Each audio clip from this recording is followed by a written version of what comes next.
Yo, what up, everyone? Hello.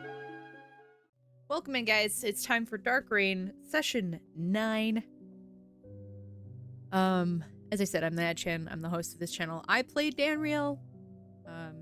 She is our angry girl, barbarian, with some crazy... She doesn't know what's going on. She used to not be a barbarian, and now she is not what she used to be, and she doesn't know, but it makes her more mad. But yeah, that's who I play. I'm a pass it on over to the side of me down here on the down low, Ethereal. Hey, it's your boy. Just another villain. I play Ethereal in this wonderful, sexy, dark, dank, underground. I honestly have no idea what I'm saying right now. But yeah, no, it's gonna be fun as usual. Adra, Jay. Hi, I'm Vicious J, or J. I play Adra. Wow, Yeah. we're really good at introductions today, guys. Woo! So good. What do I? In all ways except physical, she is a wolf. Mark. uh, uh, yeah. Um, Sly. Hello, it is me, Striker Sly, your intergalactic spice trading fox, and I trade spices for information. The rest is kept secret, and totally 100% I knew it. I just do this just to bother VoidDoll, but yes, the rest is classified. And I play Caldrian, and last time we saw him, he was not being very nice. Someone called him an asshole, possibly. But don't worry, little dove, we are back, and... Apparently, playing nursemaid to a self-sacrificing fool is exhausting. But don't worry, I'm still here, still charming, and still very much regretting my life choices. So let's get this over with, shall we? So that brings it to our lovely dungeon mistress. It's that face. That's you, Dolly. That's you. You're the wonderful dungeon mistress. Is it my microphone working? Now it is. It wasn't. We hear you now. I'm having a little bit of tech issue. Perfect. Yeah. Perfect. Just a little. I'll run Would this not game on be. my phone if I have to. Just a little.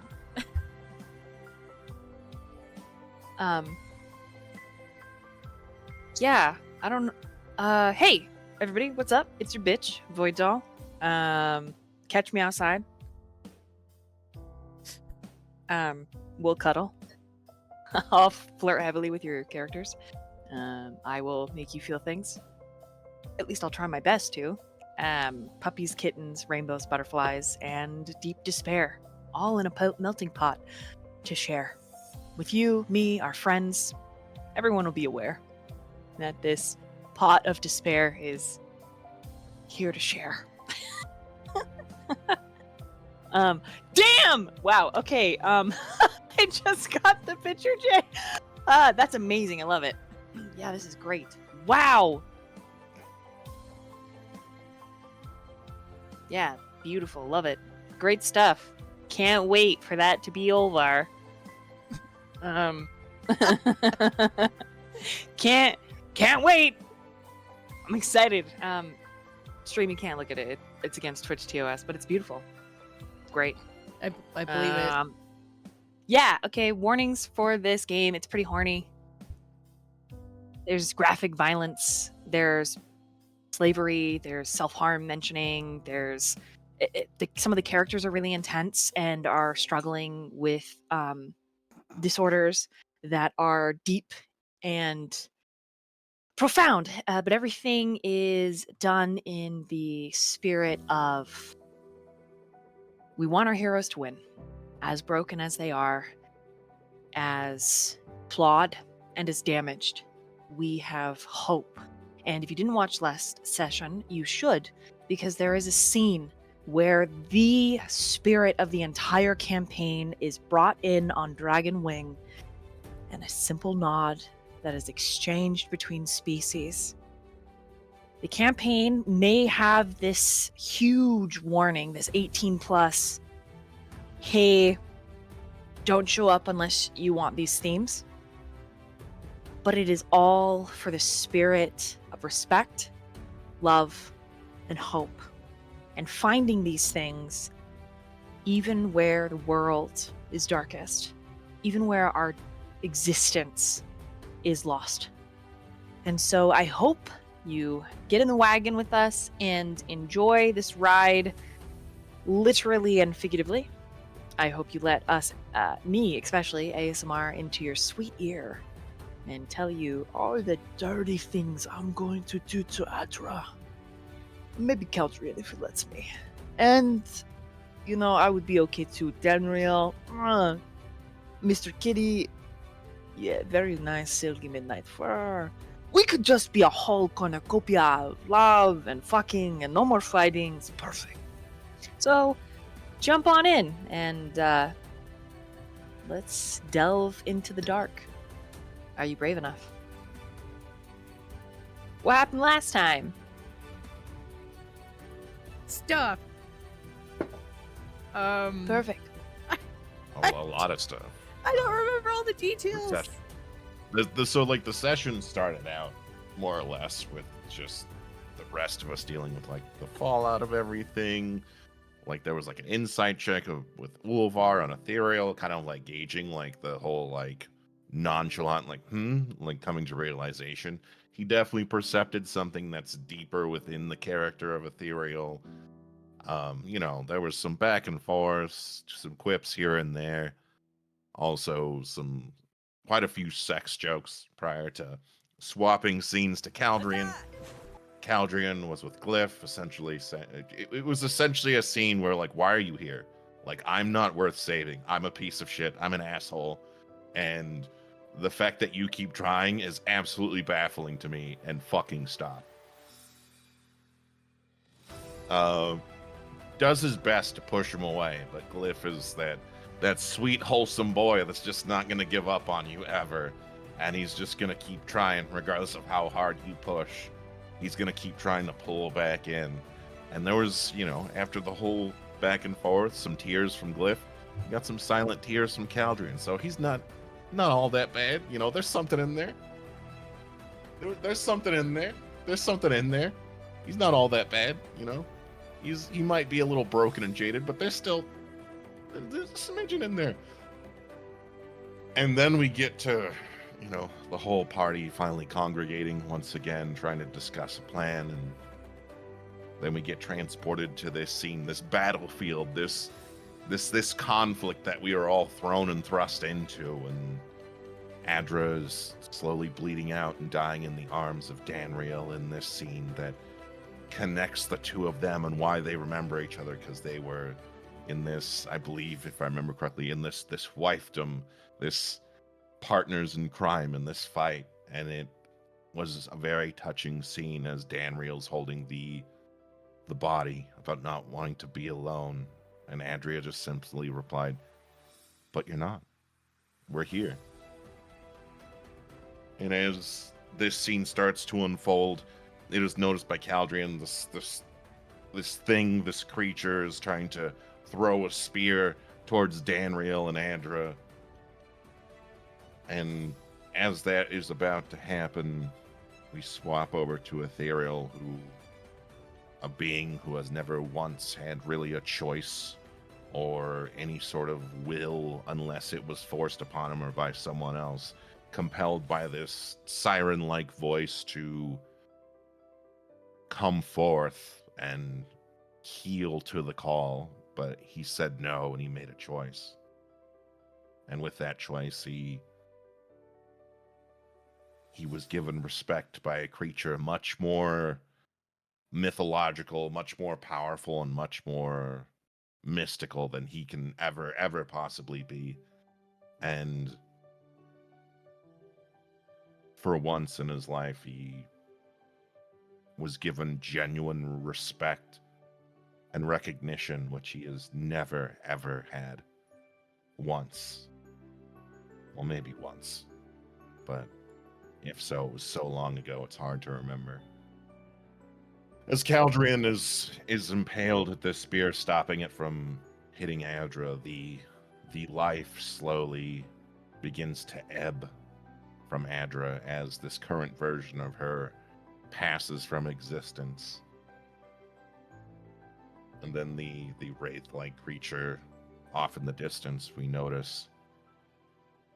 We all congregate together. We essentially remove the spear from Caldrian, and we race towards this being, this person that Adra seems to know very well. The same, if I remember correctly, the same blonde-haired man that we have seen before. And there is a very intimate discussion between the both of them as Adra eventually just shoves a knife right into the chest. And that is where we left off. If I'm missing anything. No, that was great.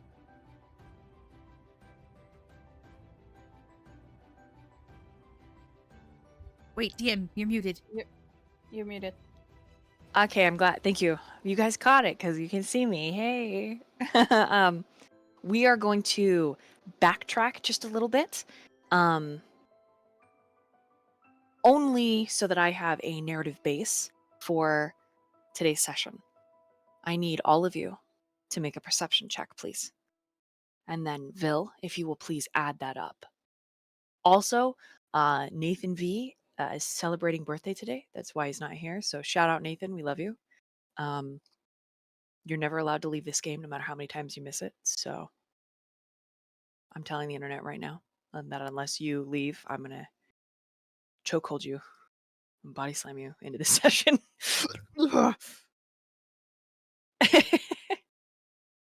Yeah, because why not?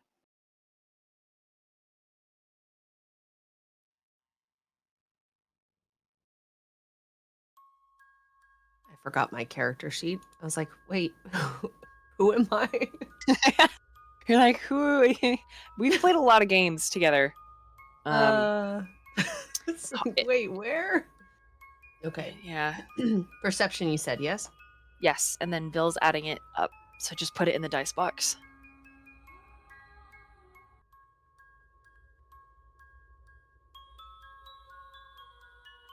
That'll be 68. Okay. Just one shy of 69, sadly. We failed. Dang it. You actually did not fail. You got the DC. That voice. Do you want to play a game? Echoes through the room once again. But there is an unthreatening cadence to it. Where at first it was absolutely hair-raising, spine-straightening. Caldrian, to you specifically, the voice is almost sweet. Familiar. In an intimate way.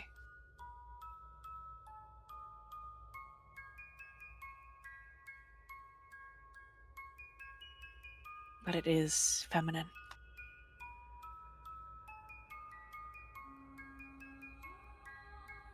As soon as that echoes around the room, and all of you have gained your bearings, in the here and now, your present form, your bodies ache after that vision. It feels as if your joints have been exposed to a raw, bitter cold winter wind. They creak, and you find yourself rolling your neck, your shoulders, popping your sternum. But it doesn't quite relieve the pain. Another pained cry sounds out in the din, weaker this time. What do you do?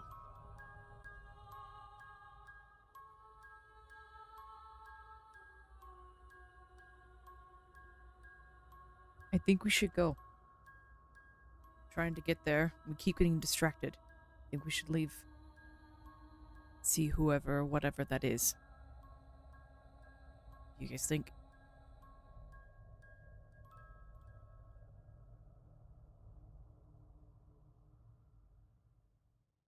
I'm not opposed to a little danger.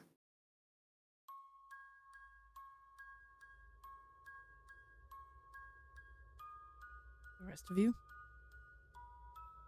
Come Olvar on, just pussycat. holds a thumb. After doesn't reply immediately, her she has her hands are shaking really badly, and looks like she feels worse. So very very weak, but she still replies kind of, I'm with you, but I will kind of stay in the back. I don't feel too good.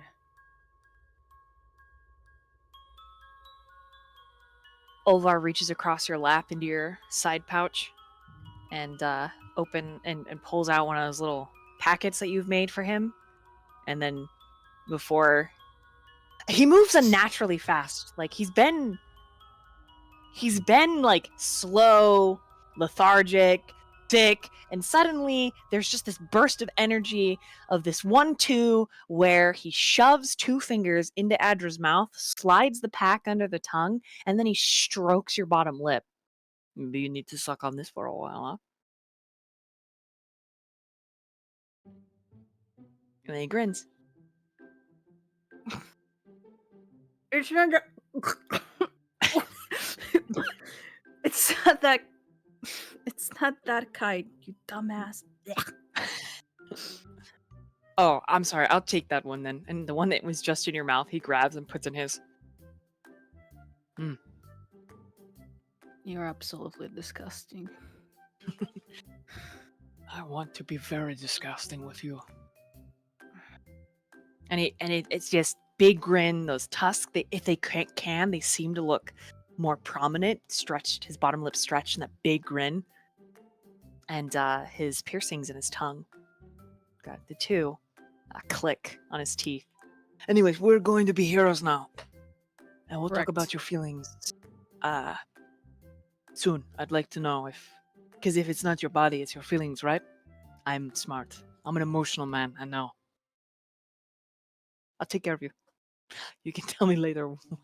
Just looking at your face, Shane, I can't. This is exactly how she's looking at him. I gotta stay in character. I really like you when you look grumpy at me. It's very cute. And he kisses your forehead. Just let me lean on you when we walk out of here. Mm-hmm.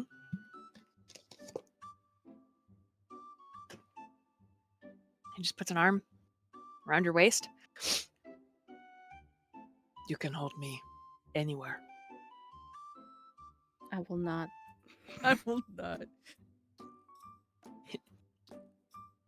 What if I said please? As he's starting to shuffle out with you. On my knees.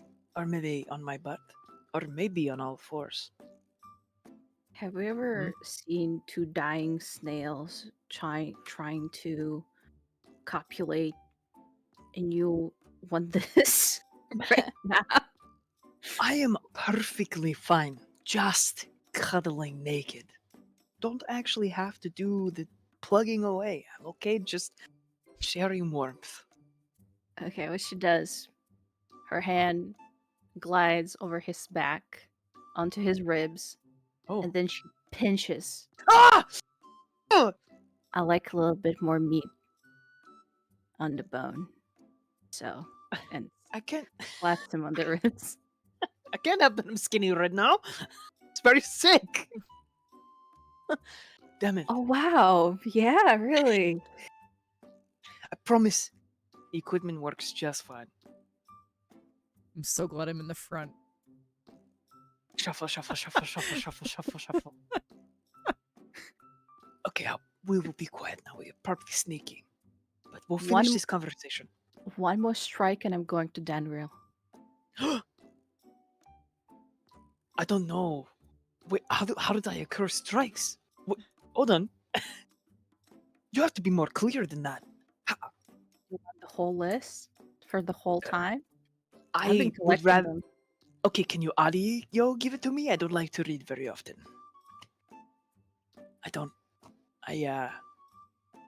There's not enough light here to read. What's your passive insight? 16. You think he's old enough he needs reading glasses. And those aren't in the Underdark. Okay. I will scratch some on the ground later on. Okay. I mean, if you could just audiobook them to The me, that'd be report. okay. No. He just kind of rubs his goatee. Okay. Is there a way I could maybe go backwards in the accruement? Like, how do I do that? If we're in a game, there's got to be a way to change how many points I've accrued in the negative. I mean, you can go to Danriel if I. And he stops. Oh. And then he doesn't say anything. He just kind of adjusts his hold on you, and he's smiling and very quiet. She just decides not to provoke him. Exhales. Her hands are still shaking, and she tries to kind of like clutch into like some fabric under her clothes. But she does like lean a little bit more into him. The silly haha is only verbally. Everything else is perfect gentleman holding you. I think he's Such a just gentleman to shove 2 fingers in my mouth at any fucking occasion. that's his accruement. That's his accruement. But in terms of this moment of holding you around the waist, he could reach up and, caress some side boob because he'd love to, or caress some side exposed hip because of the way you drew your character's pants, that I'm aware of. He doesn't. He wants to. He doesn't. Okay? He's being good. He's like, she doesn't feel good. Her hands are shaking. I would just. It's okay. But he's thinking about it. So maybe that is an accruement point, anyways. No doubt. No doubt. All right. That's what Adra and Ulvar are doing as they follow in the back. Danriel, I'm assuming you take lead, Naturally. unless Caldrian or Ethereal I mean, take lead. she insists upon taking lead unless someone insists over her. Like, if someone sneakier wants to go first, that's fine. That makes sense. But, like, right now, she's like, I will lead.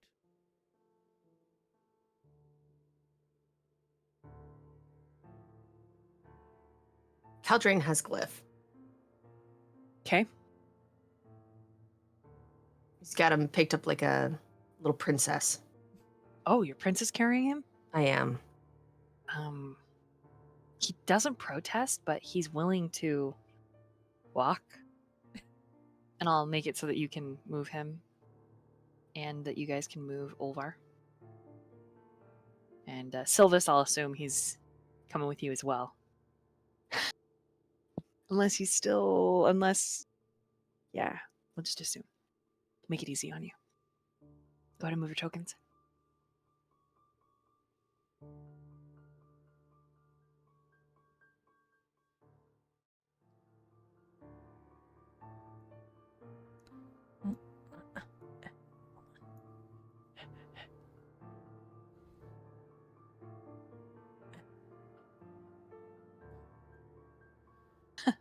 Freaking Danriel. Sorry, I was just like. When you get back to this juncture, This darn juncture. Oh, okay, way up here. All right. Yeah, you can move your tokens here. Okay. All of the bodies and the blood from your recent battle are gone. Oh my gosh, it won't let. Ugh. It like keeps auto moving my. There we go. When you ping, it like auto shifts my camera up there, and so it's like trying to scroll back down to move my character, and it was like no. It was like stop it. Sorry. No, it's okay. It was just like why you like this? Okay. So I'm assuming this is marching order. That is Danriel, Ethereal, Caldrian. So Danriel and Ethereal, the two of you are the first to notice all of the bodies are gone. There's no sense of lingering magic, nothing. It's as clean as the day it was created.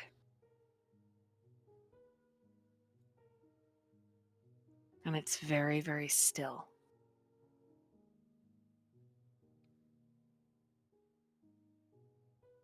Mm. I mean, I'm not really surprised considering how things have been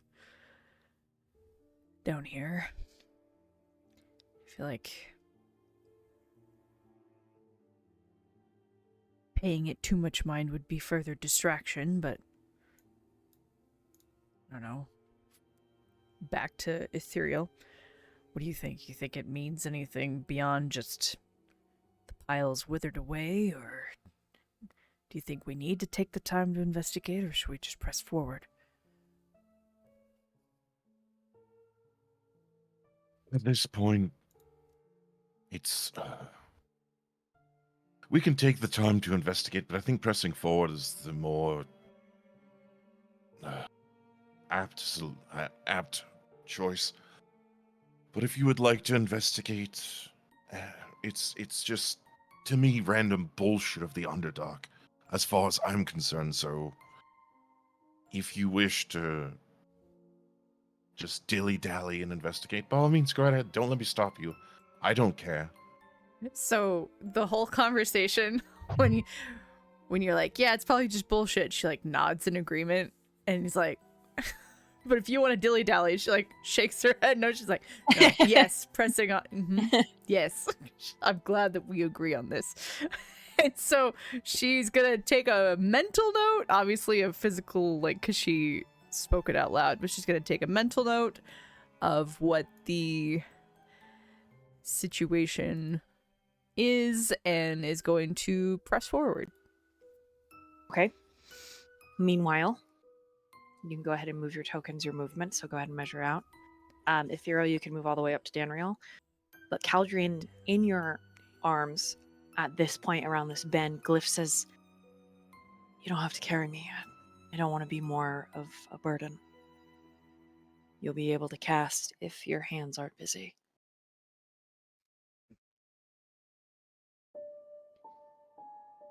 You know, every time you speak, every time you complain,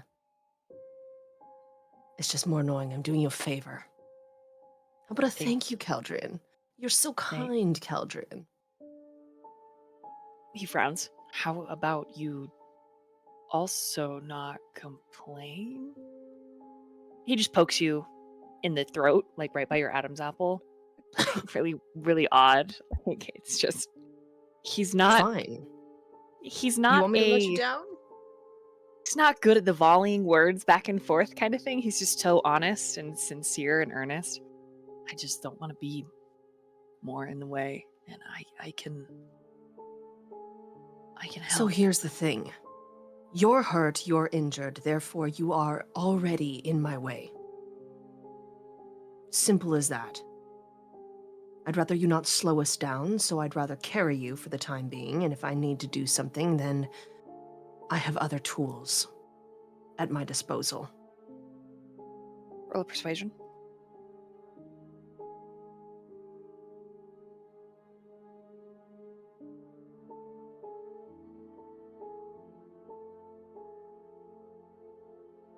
$15. Okay. He relaxes in your arms. Okay, Great. And then he holds on to you, his arms threading up around your neck, and his thumb does this just affectionate stroke on your pulse. You're not even sure he realizes he's doing it. Caldron tries not to react to that. The This affectionate close, touching is right? Even in dirty Underdark, Glyph has a very, very faint eucalyptus scent to him. And his hair, it's incredibly soft and very long.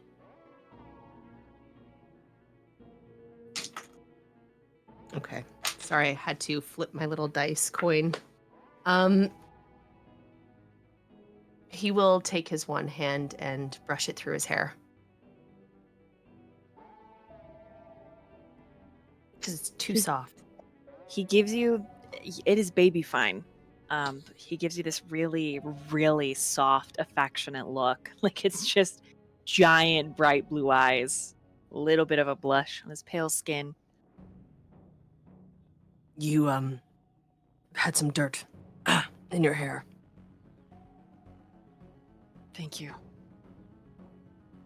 And then he snuggles a little in your arms, a little closer to you.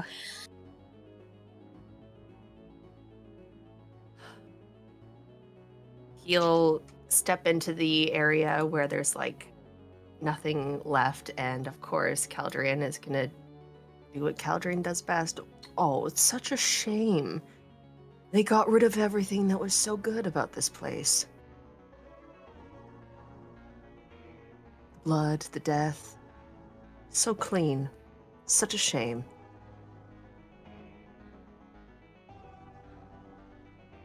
Is it though? Says Glyph. But you don't find it a little bit curious that there's nothing left? Just sounds a little questionable. It to be covered in.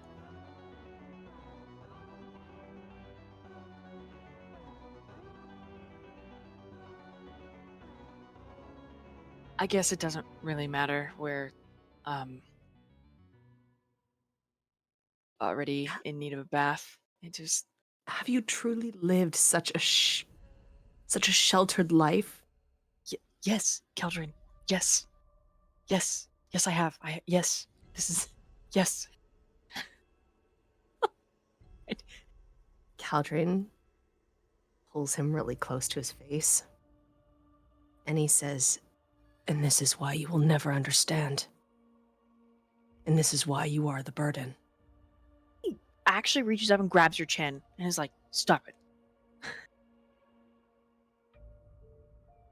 Stop saying rude things to me. I'm here," and he shakes your chin a little, "because I care about you. Okay? Then you are an I'm about idiot. to put my fingers in your mouth like that orc did, which is disgusting and germ-filled. So you just hold me and you stop it." You put your fingers in my mouth. He's so red. He's so bright red. He's like so blushing. I dare you. Now I'm afraid. Now I'm afraid to put my fingers in your mouth. You should be. Adra like turns like, do it. Caldrian flashes his like fanged teeth and he smiles. I'm sure your fingers would taste delicious. He's aroused at this point. Your dark romantasy hero vibes, like pupils dilate, his mouth slightly opens, he exhales, and he shifts in a way that is very telling because he's a college kid. I'm sure they would. He's just staring at your mouth And then he just gets real quiet because he feels uncomfortable. Do you think you could hold on? Yes. Wait, what? Caldrian's gonna be like, can you just shift to my back? You made it clear that I will need to use my hands. So There's if I don't have to carry you. raw panic, raw, unadulterated panic. Yeah. Could you just take me over to that rock right now? Just Climb over.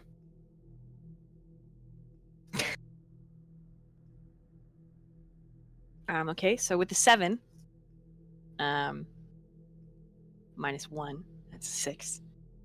So, yeah, that doesn't happen. He tries and like ends up almost smashing. You put a hand around his skinny thigh to keep him from smashing head on the ground, and Ovar leans over to Adra. I'm not really sure about their relationship, but that's kind of a fun pose. Holding someone up by thighs, you just... Thought it was some kind of weird meeting ritual they have. Yeah, I don't know. Been with a few tieflings, but it's... Usually it's their tails, but maybe it's because Caldrans has such a knife on it. You don't want to use that. This is cut. I mean, a lot of people like that. Could be cultural differences, I guess. Yes, probably. Yeah, so you're gonna have to do it the old-fashioned way, Caldrian, and Yep. help. Caldrian gets down on his knees. Oh God. He gets down on his knees and he says, climb on. Okay. You hear like mad shuffling and adjustment, and then he does climb on.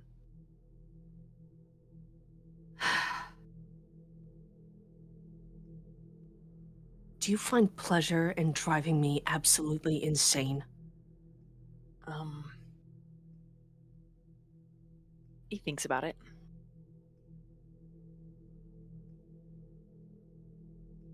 I must.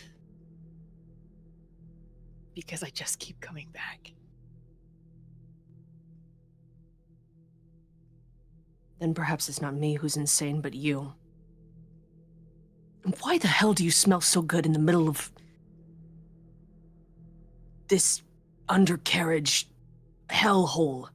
I don't. I'm in need of a bath desperately. No, you smell good and it's driving me nuts because I smell like a horse's ass.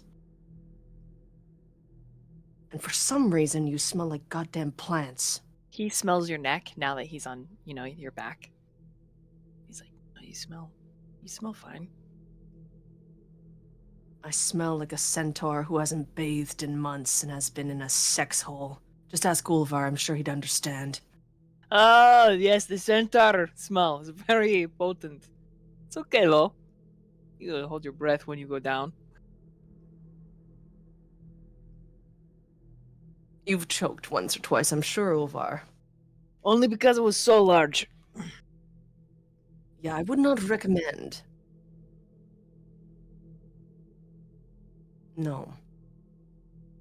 Come here. Ulvar, come here. Can you just smell my neck for a second, please? Do I smell as bad as the centaur? I would, but I'm holding Edra and I can't incur any more bed points. You're Not yet, bad anyways. points. Have to do it strategically. Yeah. So you smell fine from here. So good. Like soap.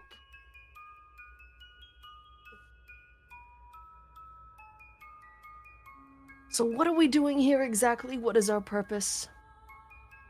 Looking for Groot. Just kidding. We are traveling this way, just points ahead of her because we keep hearing the pained sounds of someone, something. We're hoping to maybe assist them, because if they are anything like us, they don't want to be here. That's what we're doing.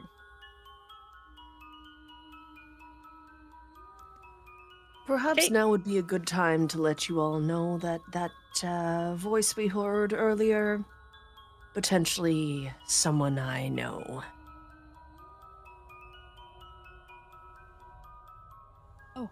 Okay. Good note. Thank you.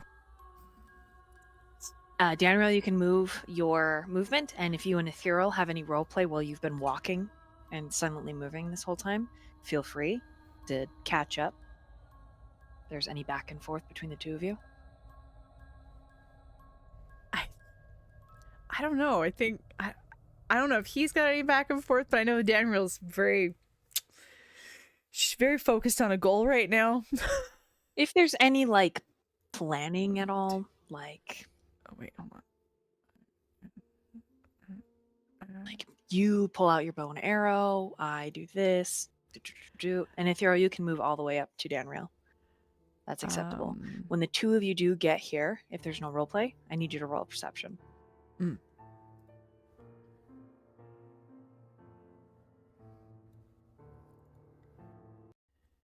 am I doing? Percepting. Got it.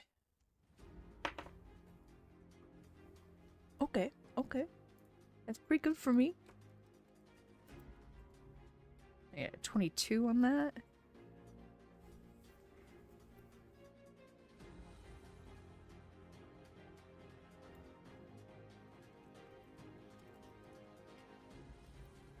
I got 14. Okay. So Danriel, you hear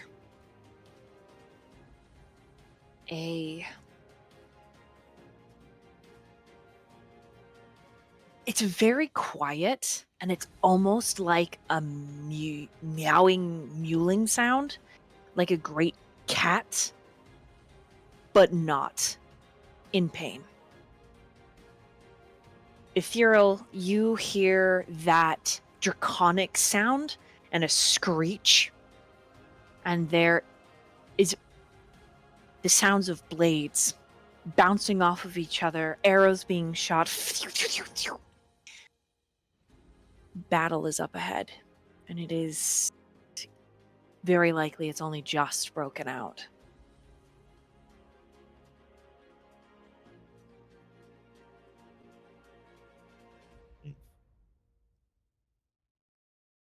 The way that you, Danriel hears it, sorry, let me ping, on is here. This is coming from this way.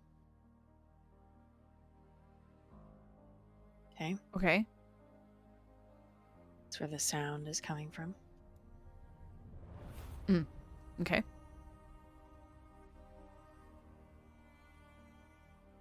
And you can, is that Ethereal that can see? I mean, let me move Danriel back so I can, yeah. Okay. Oh, I almost made Danriel huge. Oh, You My also bad. squished me. yeah, my bad. Whoops. Danriel, here you see this like great mound, right? These steps, Mm-hmm. and they lead into this blackened pit, and there's this horrific, quiet whisper. Horrific, quiet whisper. It doesn't make a lot of sense, and then it becomes overlapped. Oh. And it's filling the room. And you can hear more battle and another screech from the dragon. What do you guys do?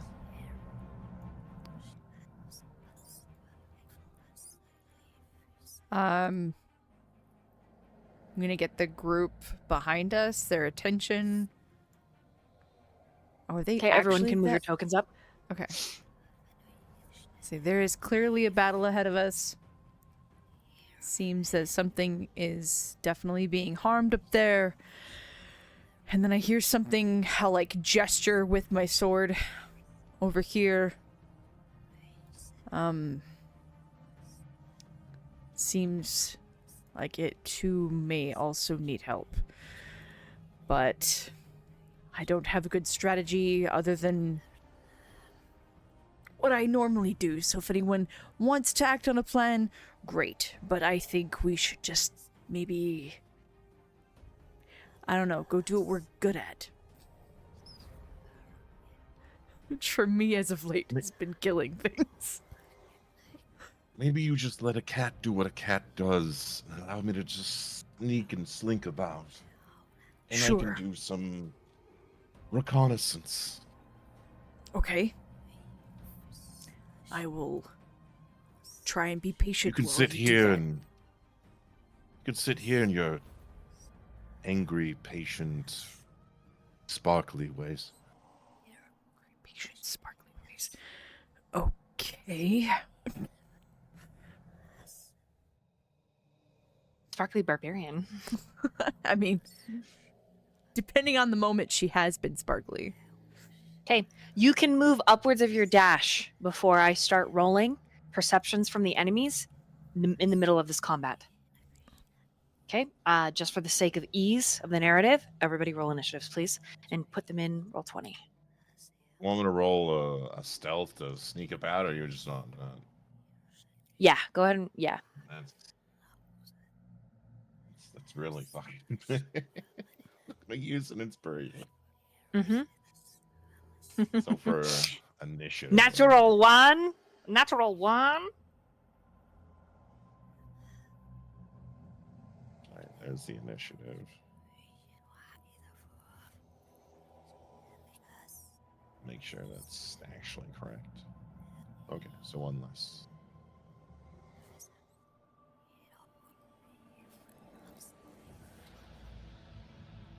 And then the sneaky sneak.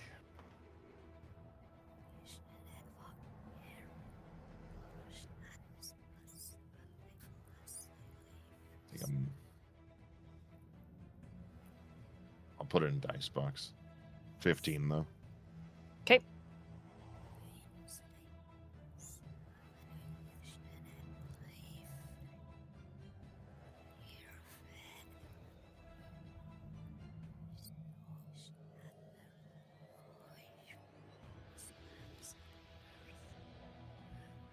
All right, Ethereal. You've got your 15 stealth. You can move upwards of your dash.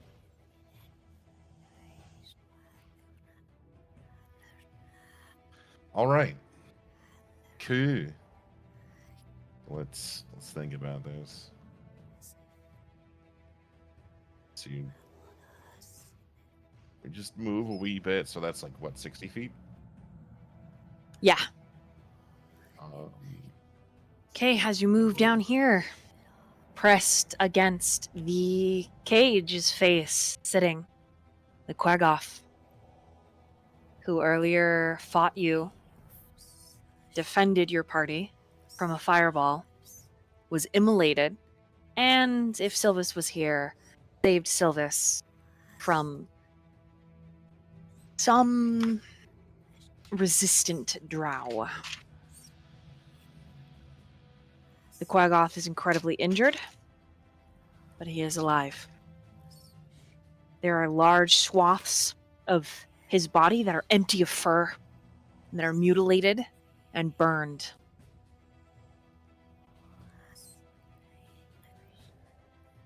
He does not seem to see you.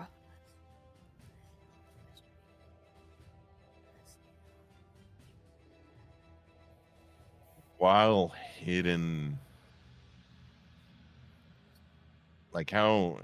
while hidden, I'm just gonna kind of like whisper and try to throw my voice at him.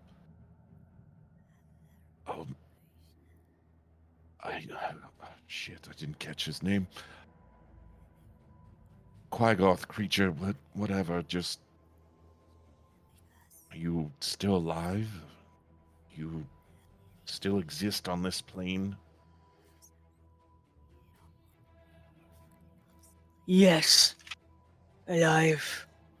Hurt.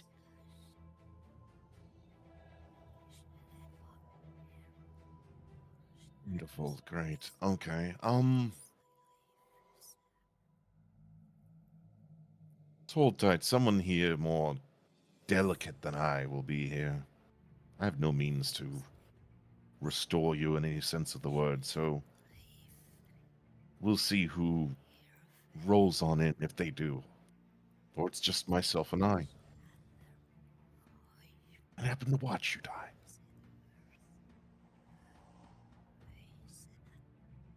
No, won't die. No more pain.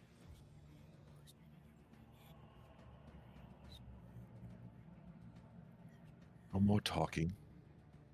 Don't want any ears to listen, so just sound a little crazy like you're talking to yourself. Appreciate it. Hello. How are you, self? I am very good. Very sad. Big hurt. Would like to have tea, Miss Tea, and shrimp. Yes, self. Loves shrimp. So good. Butter. Love to eat butter raw. So yummy. I miss the sunshine that melts butter. Hello. He kind of tilts his big body back and forth, and then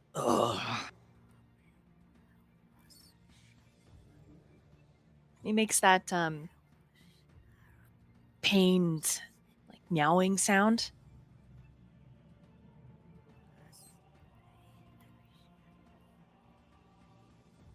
And he's just gonna talk to himself.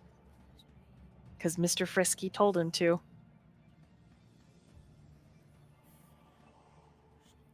He knows who you are.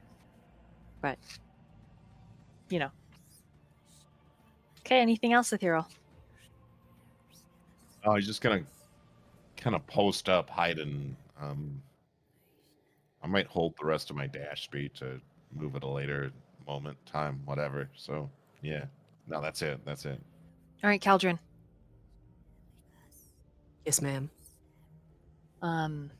You can stealth and move up if you'd like, gather more information. It does sound like there is quite the battle happening above. Okay. Before he does that, he's going to turn to Glyph Okay. and pull out a dagger and a crossbow. Dropping Glyph on the ground, and he shoves it in his arms, and he says, Listen up, you little burden. This next part up there, you hear that? That's the sound of battle. And before you get any noble, self-sacrificing ideas, let me make one thing very, very clear. You will stay behind me. If you want to prove yourself, and I know you think throwing yourself into the fire makes you strong, but fuck that to the nine hells. You step the hell back and you stay back. This isn't your fight, not yet. So focus on surviving, please, because, dear God, if I have to come back and rescue you, I will be pissed. You're Don't worried about make- me. I am not. I just would rather not. He kisses the regret back of your carrying neck, you. and then he like shimmies down your body. You care about me. Call out to me and I will come. Do you understand? And you hear the creature again. I need to go. You need to stay. Or at least follow closely behind or something. Just don't get in the middle of anything, you understand? I understand. Truly understand? I'll just be back up. I understand. Yes. Thank you. He just smiles and then he pats Glyph's head. You care about me. I don't give a flying fuck You about love me. you. I can tell. It's in your big dumb tiefling head. He smacks care about you his too. ear. Yes, Ow. yes, yes. He will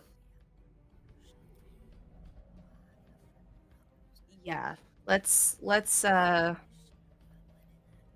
stealth in there. Give him a quick roll. You He'll got kind of cover this. himself in shadows. Okay.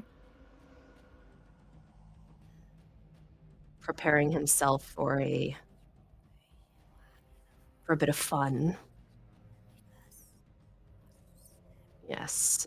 Yeah, he's gonna like basically So for just throw free, himself I'm into the giving shower. you all, since you're stealthing, your Yes. movement dashed. So it's just your regular movement, but it's a dash. Okay. Mhm.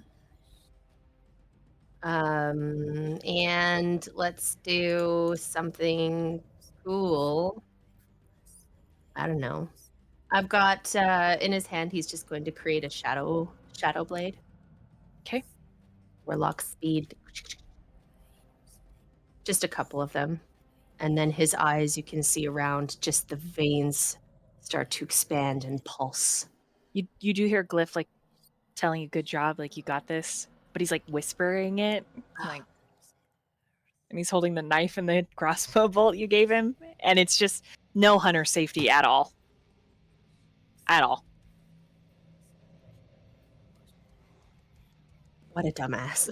He's just really proud of you. Yeah, wow.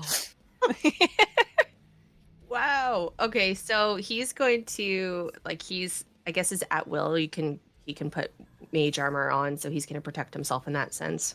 Doesn't Okay. really have much. He's not a very strong kind of guy. He's a little bit lithe. And he's going to turn back and look at Glyph, and he's going to cast invisibility and disguise and just like snap into shadow. Okay. Hell yeah. Very cool. And he does he winks as he does it, like such a shithead kind of wink.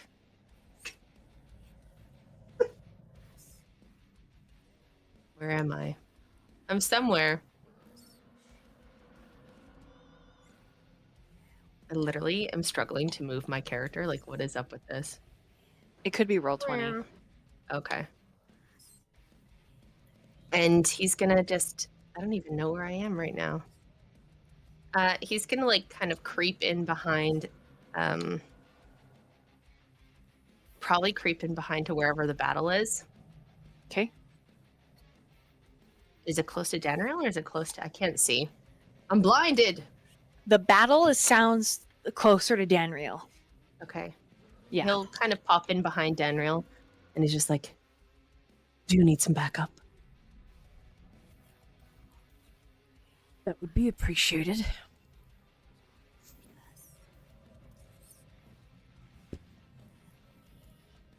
So yeah, Yes. she would. That's what he does. He's got his blade out. He's invisible, and he's just like literally leaning in like a little shithead into Danriel's ear, and he's like, "Well, I'm here. Tell me what to do." Boss lady. Yeah, you are leading the charge, aren't you, Mademoiselle in charge? I'm not in charge, but I am leading the charge.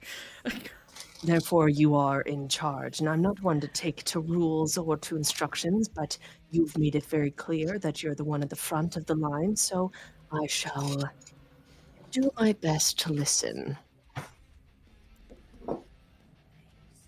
Okay, just follow me in and kill whoever seems to need killing. Sound good? Sounds like a blast. All right.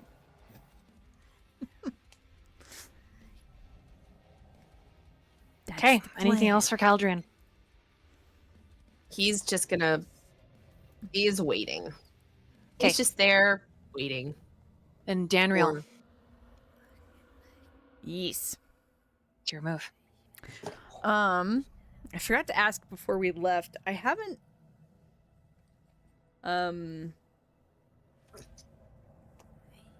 I don't remember whether or not I had Eliption Dawn already out. So, do I need to try and pull that back out, or? Because I know I had it out before the vision, but I don't know if it was still out after the vision. Egyptian Dawn is gone. Gotcha. So once you've removed everyone's slave bands The in actual your immediate party, The sword was gone then? yes. Okay. And when you try to summon the sword, it does not answer your call. Gotcha. Okay, and that's going to put me down with this then. Okay. Then, let me make sure distance-wise. Just had to know that info so that I knew my plan. And let me just check. Let's see, I guess I have to kind of go around this, right? Yeah, okay. All right, so she, I guess, just has her short sword right now then.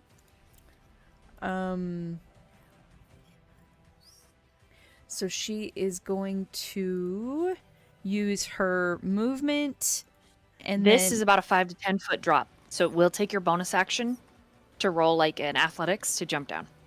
damn, I'm not gonna get very far then. Let me Jump think. in. I kind of. Well, I almost want to like. Can I tell from where I'm at if this lip is big enough that I can run around this creepy pit? Because if I can run around the pit, I would love to do a running jump action off of that. That's my goal. That whole thing rises like 30, 40 feet up. Okay. Okay.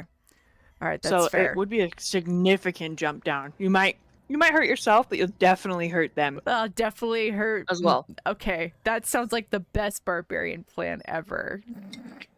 So, does it answer my question? Does that lip look big enough that I could run Yeah. along that? No problem. It's in some areas it's like a pretty narrow parapet, Okay. but in others it's like a solid 5 almost 5 feet? foot is 5 foot of Okay. rough terrain. It does count as difficult terrain, so it will also hinder a little bit of your movement. So it will count as double. Okay. I still want to do it. All right, 5, 10, 15, 20, 25. I guess I moved to here then. Ooh, is that what that pit actually looks like? Are there 2 giant scary skulls in there? They are massive, and they like bubble Oh. up, and then they pop, Oh. and more skulls take their place. And the whispering is so loud now. Oh. All right, so that was my movement. So what you see? Let me look. Mm-hmm.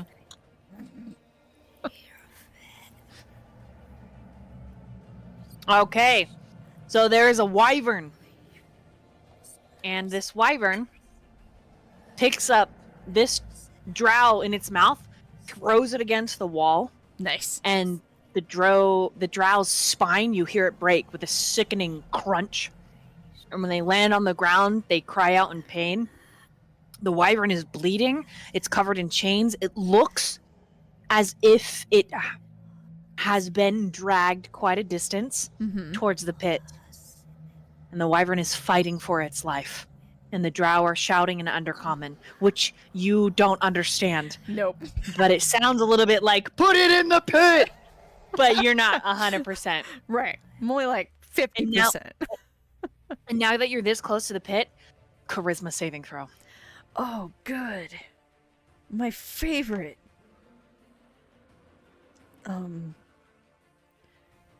Use Sunshine Dad dice for the charisma saving throw. Oh, 17 plus 1 for 18. Okay. You feel a presence try to overtake you, pushing at the center No, of like your forehead. get out. You resist, Yes, I resist. and the whispers get a little less intense. Okay. All right. So, I used my movement to get up there. So I want to use my action to dash as far as I can on this ledge. You said up here it's going to be halved because it's difficult. Mm-hmm. Because you don't want to slip into the pit. Because the way that it's built is it's like everything is tilted down and the top is very uneven and rough. Correct. So, I just need to differentiate the way the image looks. Is this part of the ledge, or is that like 3-dimensional falling down into the pit? That's part of the ledge. Okay, so But it does slope down. So you're like running 10, on a slope. 15. Okay, this is where I'm at then. Next round, 'Kay. I'm jumping. Okay. Right. It's Olvar's turn. He sets you down, Adra. Are you going to be okay if I go that way? I'm not sure I'm the one you need to be asking that. I was actually really into that whole speech Caldrin did, which I wanna for you to listen to and learn from. I'm not a burden. What do you mean? She looks him up and down. Do I need Okay, to I'm very... have one charge of whatever spell that I can muster right now? Because some people got themselves into a lot of trouble. I'm sorry, I was infested with some kind of slime monster that was eating my organs. I did not know. I thought Then you went and did it again. I was fine. I'm sorry. I was just helping. Fighting and helping. Okay, I'm going.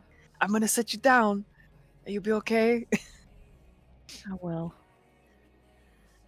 Besides, I'll take a note out of Glyph's book. You care about me. And he's like, walks backwards, grinning, winks. She just nudges her forward. Go. Okay, and he's gonna run. He does have to like hold his pants. He's like, son of a bitch, because they're like sliding, and then he like tightens the belt. He gets about here, slaps Caldrian's ass, and is like, tag! And he's being uncomfortably loud. There's no stealth at all. When he gets here, he misty steps, vanishing in this orange coalescing light, appears here, looks down into the pit, and is like, what the fuck?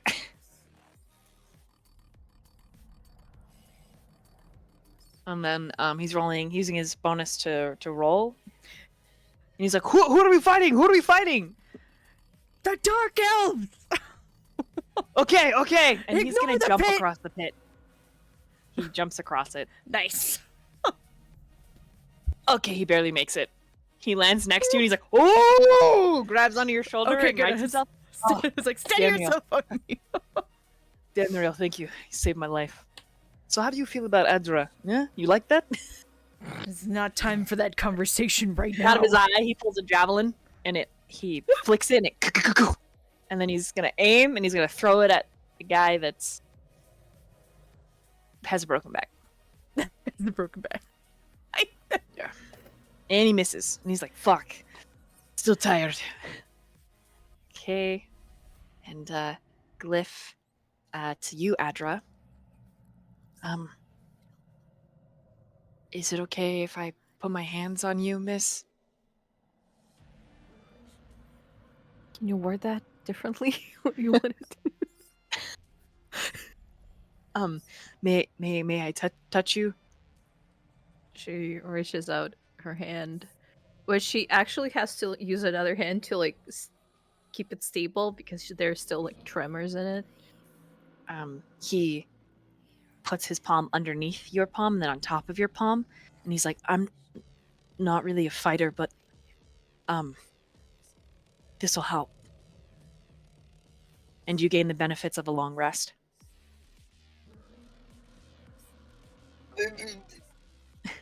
Fucked everything.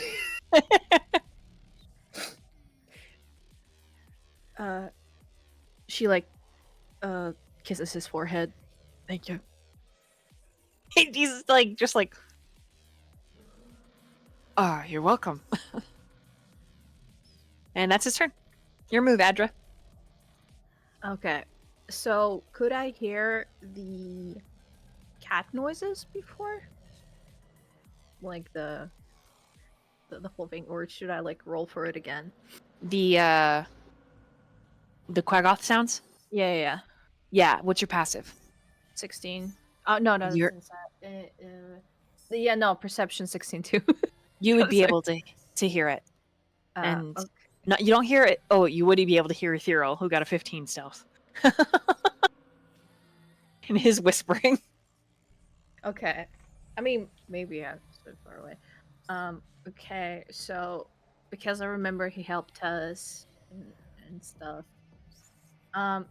Wait, I need to, I guess, roll stealth. At least try to not to bum bum bum for it. 11. Hoping the commotion hides it. Am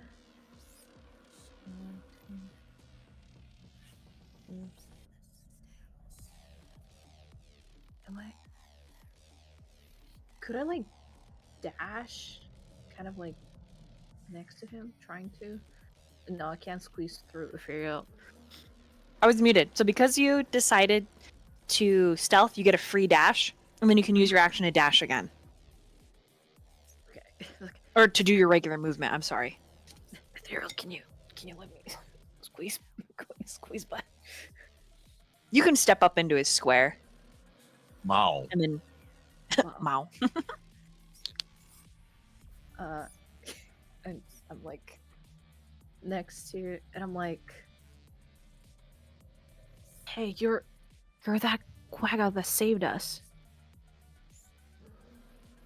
He's just talking about butter. Like, I love how to eat butter. It's very good. do I sense any other presence around? Not that you Around can him? tell. Okay. Can I? How does how does he look like? Does he look like very? He looks like he's less than half his HP.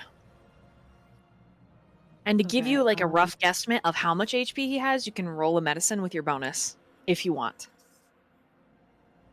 Okay.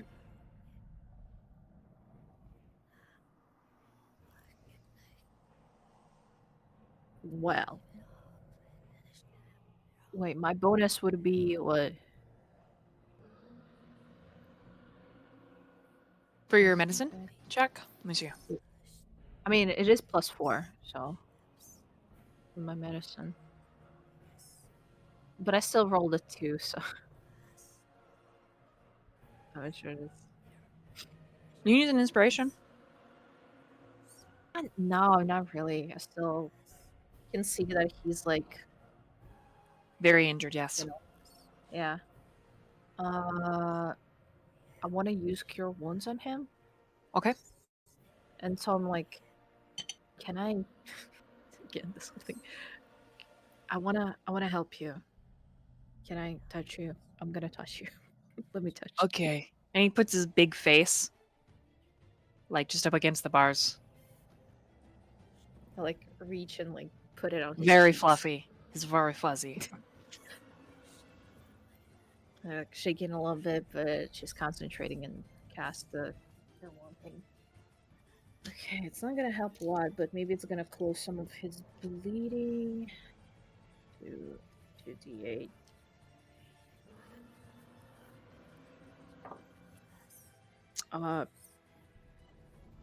That's a 16. 8 points. Okay, that actually helps him a ton. You see some of the burns. The aggravation on them eases off, and he exhales a really like relieved sigh. I pat his cheeks, kind of like soothingly. Big purr. Very loud. Very loud. If I had a tail, it would be wagging. He's actually like this big, but he's Yeah, I know. curled up right now, so.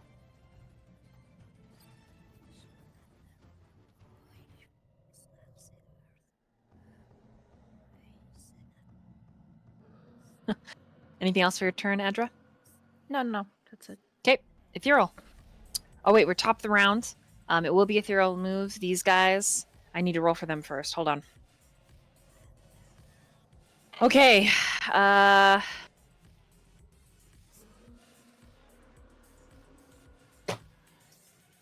did not roll high enough for them to notice you, so they are all just attacking the wyvern. Okay. Hit.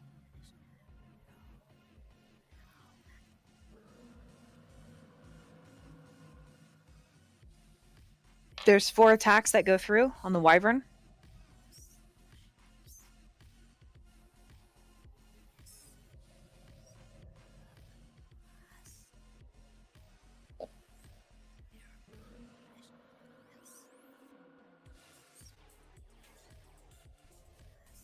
He takes 23 points of damage.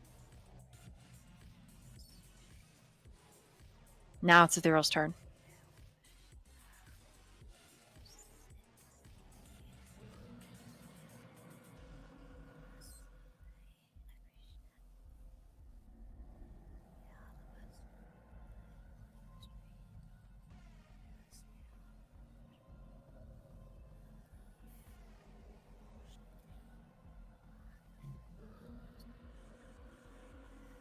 Ethereal? What do? Yes. Sorry. I stepped away for a second. Sorry. That's my B. So this Quagoth's like in a cage, I take it?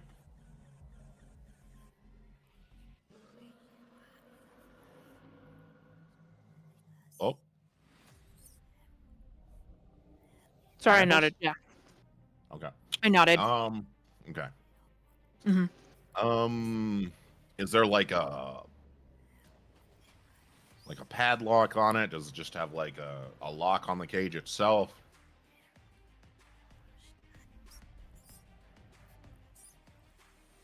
Two locks. Who locks? Mm-hmm. One on the door, and then chain with a padlock. I would like to attempt to pick the padlock with the claw. Okay, roll a sleight of hand.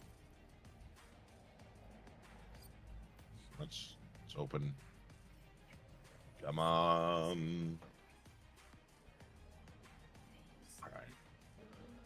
What does an 18 get me? Pops open the lock. Mm-hmm. You just see like Ethereal's eyes kind of like light up, like, ha. No punishment this time.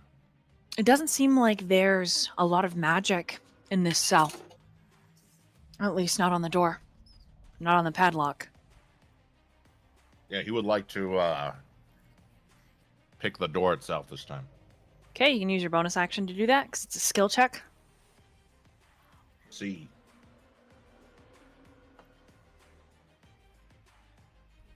What does a 21 get me?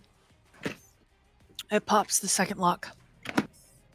And as the door swings open, the Quagoth steps back to allow it to open. And then he stands to his full height. And he's grinning, and it's all feline sharp teeth. And he says, "Me happy. Me help." I was hoping those were the I was hoping these were the words you would speak once you're freed from your cage.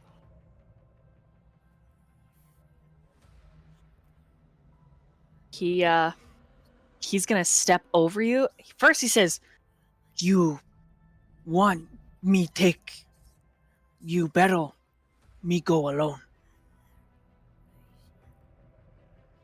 I was actually wondering how big is the Quagoth again? He is a large creature.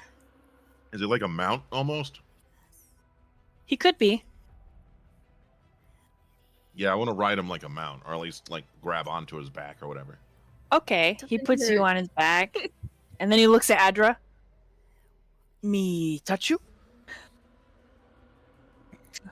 What you touching today? Are you sure it's why she's still injured? Me okay. Just bald. I mean, we're all a little injured, aren't we, He- Adra? There are large bald patches that do look still painful, but your healing seems to have numbed the pain quite a bit. And that type of damage is a little bit different. But I will walk on my own. Okay, so he'll put Ethereal on his back, and then he's gonna move up here. Put Ethereal there. And just say, here you go. There you go. You have one bonus action left, Ethereal. Amend your movement.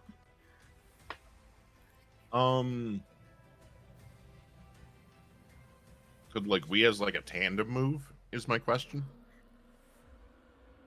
Me and the Quagga. He's used his movement. That's as far as he can go right now until his turn. Then I will hold any action that I have for the next turn, and I will. Yeah. Okay. Whoever goes next, it's all them. But I have plans. Don't worry. It's all coming together. All right, Caldrin, your move. Yes. Is the Quackoth like right beside me? Yeah. And he's like, hello. I don't think we've had the chance to meet. You smell like centaur. I knew It's it. good. And he sniffs. Disgusting. Can I you knew it. see the? So I'd have to go up to the where Danriel, like, or where the staircase is to see the Yeah. wyvern. Okay. About here. 'Cause He. when your token can see the wyvern is when you can see it. I can't even see it unless I'm like. Even if I go to the top of the stairs, it like still has a big black bar. Okay, that's fine. I don't know where he is. Okay, so he will walk up to there. I think he can do that. Mm-hmm. Yeah. Why are you not? Okay. And When you get there, charisma saving throw. it's a good thing I have great charisma, isn't it, guys? Let's say you are a warlock. You better have good charisma. Let's hope so. 24. Okay, you feel something press into the center of your forehead, but you shake off whatever it is. Fair warning, there's something trying to get inside my brain and it's causing quite the tickle. He just calls it out to whoever's behind him. I don't even know if there's anyone behind him, but he's just calling it out. And then he sees the wyvern and he's like, he kind of just watches and studies for a second. And he's like, cowards. And he is almost like that smirk he had on his face earlier just kind of disappears. And it's almost like it's like this razor, like he's on the edge of a blade. All that effort to break a creature that was never meant to kneel. Well, he rolls his neck. That's just not gonna work for me. I don't like chains, and I really don't like people who think they can decide who lives and who dies. You hear that? And, literally, all I can imagine is him, like, being curled into shadow and, like, transporting himself down, but I know he can't do that. I don't know. Like, that's how I envision him in his brain coming down from this, like, shadow cloud. You know what I'm saying? Mhm. But yeah, he does. How many feet? I'd have to come down for them to be within range, correct? Yeah, melee range. Mm-hmm. Okay.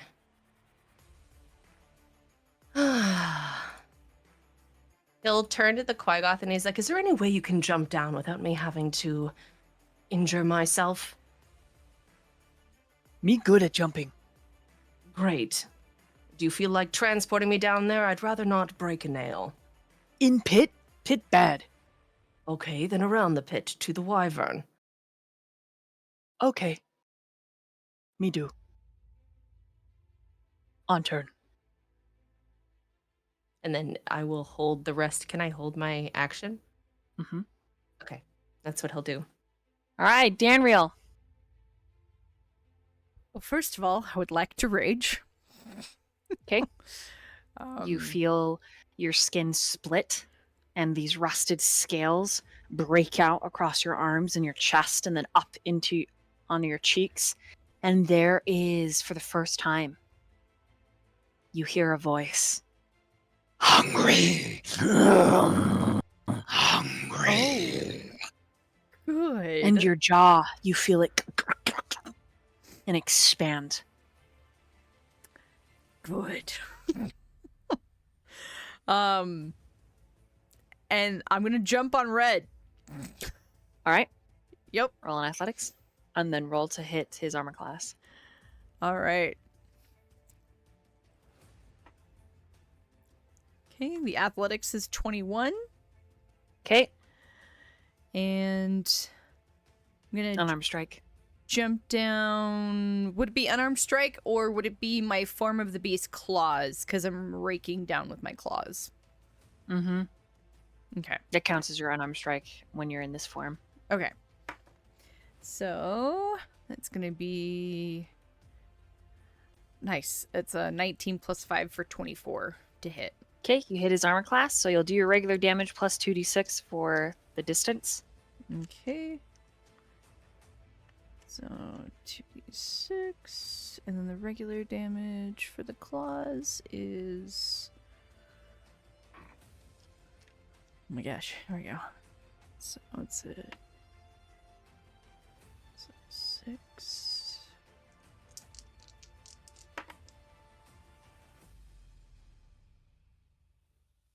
It's 10.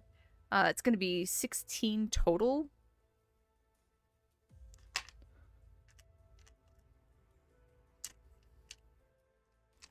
Okay, it is a significant welcome to Pound Town. As you rake down his body, he makes this like crude gesture at you, and you actually end up here. Nice. Okay. And then he's shouting at you in Undercommon, which when he can tell that you don't understand him, or you're like raging, in English, or in Common, sorry, not English. In Common, he says, "You wretched whore." Not very original. Yeah. Certainly you could do better than that. And that's it. That's my round. I raged and I jumped and I attacked. Ta-da! What's Danriel's passive perception? Her passive is 13. Okay, the wyvern's head swivels towards you in a serpentine fashion, and there is recognition. There is an unnatural intelligence. Oh. And then Olvar jumps on the wyvern. And then he goes to jump off the wyvern, but the wyvern, with a legendary action, its tail wraps around his throat and throws him across the room. Oh no! Ulvar, you should have just jumped on another dark elf. What are you doing?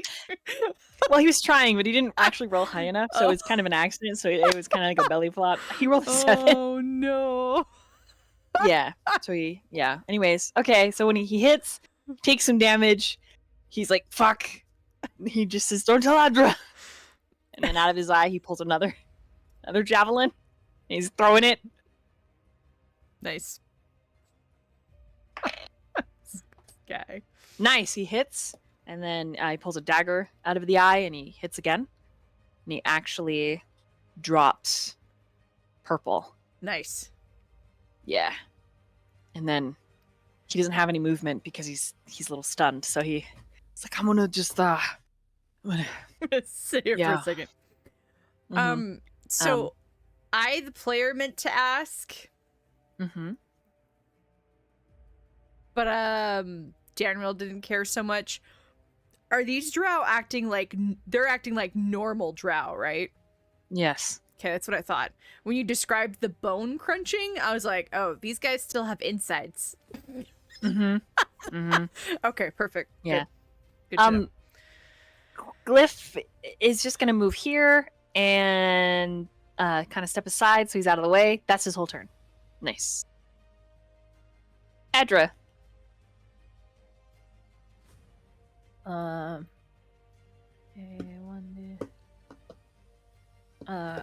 I'll walk up to here. What do I see for now? Feeling a little bit. You can see Caldrian here a little bit. You can see a piece of the wyvern fighting. Like every time it rears its head up and slashes down, you can see. You hear the battle. And down here, you know that it's quite a climb. You could use your bonus action to climb down. It's like 30 to 40 feet in all actuality. This is... Yeah. Oh no, this is smaller. This is like 10 to 20. And in some locations, it's like 5 feet to jump down. Yeah. I And mean, then up here, nobody it's 30 to fell. 40. Nobody fell down into this area, right? So far, not at Right. least that I see. Correct. Fuck. Okay, what do I do? What do I do?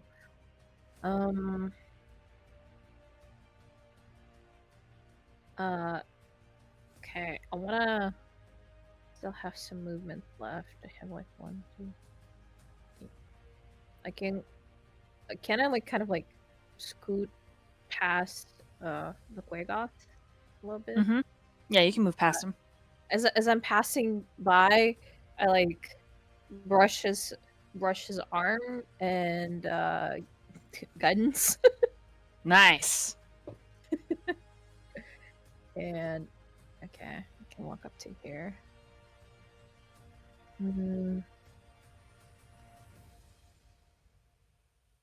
And wait, I think a cantrip is my action, right? It will tell you if it's an action or a bonus action. Okay, let me see. It's one action, yeah. So that's what I did. All right.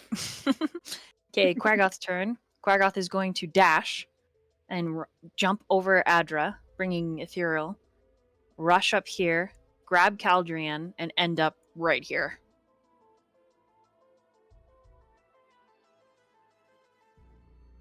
So technically, that's where you end up. Ooh, nice. That's his whole turn, though. That's everything he can do. Bonus, action, movement, everything. Push the drow into the pit. The problem is they're like Ethereal? way down on the ground, and it's like a... No, this guy right here, he's not. Oh, The he's blue. not? Oh, I didn't No. even notice that. That's so funny. Yeah, Because like Ulvar could have yeah. just pushed that guy, but instead Well, he was trying, but he failed and hit the wyvern. That's what happened. Yeah. I see. Yeah, he wanted to jump over there, Poor grab that guy, dude. throw him in, rush down. Yeah, just failed. Instead, he's That's across what we the get map, for like- rolling a 7. he's like, oh, I'm in my 50s. Oh God, Too old oh for God. this. Yeah. Mm-hmm. All right, Ethereal. What do, Cat? What do? So like still like holding on to the Quagoth. I'm gonna jump off of him. Actually, hold on. prior to that, I would like to use a bonus action to summon my echo to me. My Cato number 2. Do you want me to just pull another token out to represent that? Yeah. Let's see.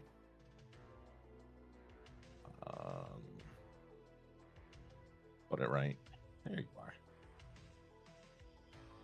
are. And So you'll be jumping able to do off, one action because you held an action, Mhm. and then Mhm. you'll have a turn. So you and Cal will both have your one action, and then we'll have the top of the round. Okay. Does that make sense? Because you held your action. Right. Mhm. Yeah, I'm gonna attack this little bitch boy here. Okay, so you on your turn you'll summon your echo, but this turn Mhm. you jump down to. Okay, understood. Mm-hmm. Okay, roll to hit. Gonna hit him to various. Fuck. Well, that definitely doesn't hit. Taking a 9 definitely doesn't hit. It does not hit. Damn. Okay. That's what I got. Okay, then Caldron, your held action, just one action. Am I in front of the dude in front of me? This yellowy? Yes. Okay. Yeah. His spine is also broken, so you have advantage to hit him in melee. Excellent. He's going to go for his shadow dagger stab, but then 'Kay. smirk and actually swipe with his tail scythe, cutting off his head. Okay, roll Like for a trick advantage. shot. And he's like, hey, just kidding. Okay. That's a beautiful roll, guys. What is this? Hold on. Tail scythe hit is... It's a +6. Cool. What is that? 16, 17, 18, 19, 20, 21. 22 to hit. Okay, that hits. Excellent. Gonna go for the slice and dice of his head. If he can. If Be bathed in his blood. If you do enough damage in one hit, you can. Yes. Okay. Otherwise, it's That was pretty good. That's it's 7. That's all. He's Okay. only got 1d4. it does not strike his head. Can I stab it in his neck? Can I give him a little, little poke? Yeah. Great. Yeah, Let me just sever his carotid artery. he's still up, but he's not long for this world. And at the top of the round is where we're gonna take a pee-pee break. So everyone get your water Go pee-pee? Ooh, potty break. and be right back. We'll see you all in a second, We're- guys. We're gonna listen to our happy music while we're on break.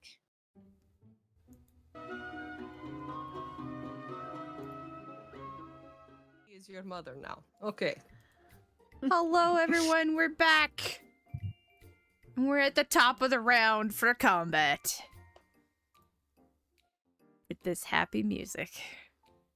Here Oh, to whoop I- ass and eat Sorry. ass.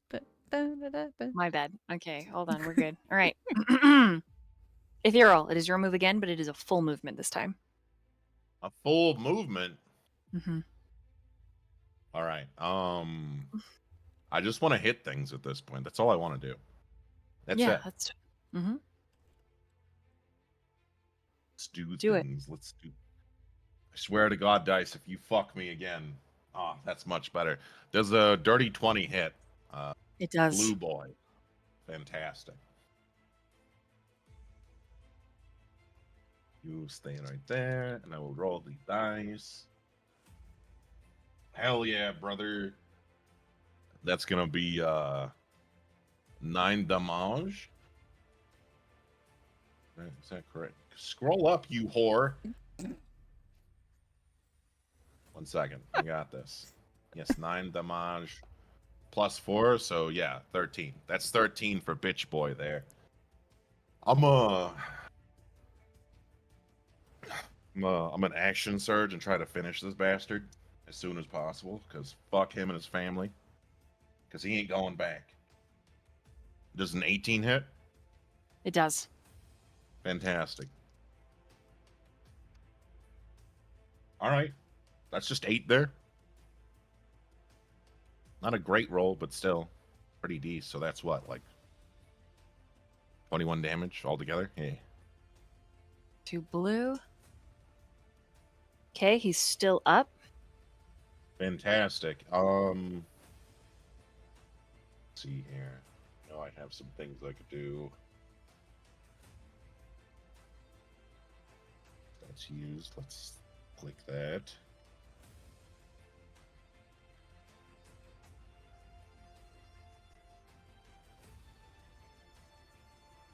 I want to use Unleash Incarnation. You count your Echo's Fury. Whenever you take the attack action, you can make one additional melee attack from the Echo's position.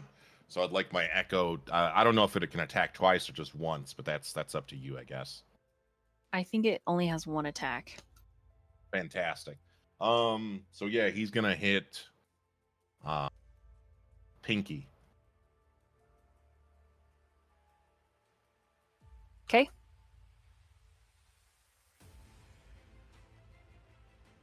I take an 11, doesn't hit.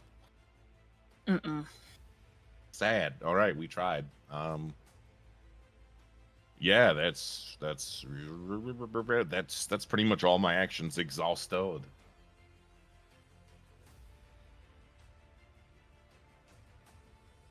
Okay. All right. The drow are looking at you and then the W. And they start the W, yeah. they are speaking in Undercommon and changing their tactics. What are Caldrin. they saying in Undercommon, since I can Yeah, understand because it? I was gonna say. Me too. I'm the only one here that doesn't speak it. they literally say, ignore the wyvern, kill the newcomers, throw them into the pit. And then they're shouting at each other to take their potions.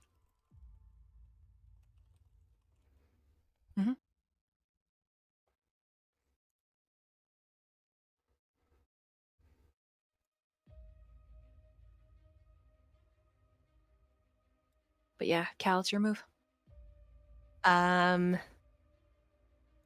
With Mr. Yellowman bleeding out, slowly dying in front of him, he's still smirking like a crazy person, and he wants to basically take him in a chokehold, pause the bleeding in his neck just so he can whisper in his ear in Undercommon. Now, why would a coward like you want to make a wyvern kneel in a place like this? He doesn't say anything. But he looks at you with spite and malice. He's gonna stick his finger in the hole where he had stabbed him and twist into the hole. Okay, you'll need a roll to hit his armor class. And it'll be an unarmed strike. That's fun. Okay. Let me look. 21 to hit. Hits. Okay. And he's just digging his finger in there. Are you sure you don't want to tell me?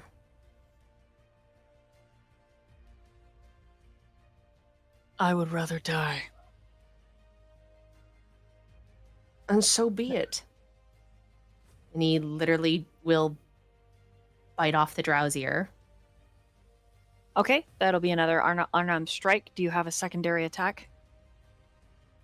I have one of those thingamabobs. What is it? It's the idol sacrifice thing.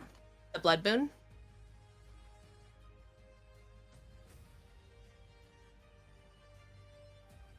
I'm looking at your character sheet. Okay, let me see. I'm trying to see if I could do that. Let me see.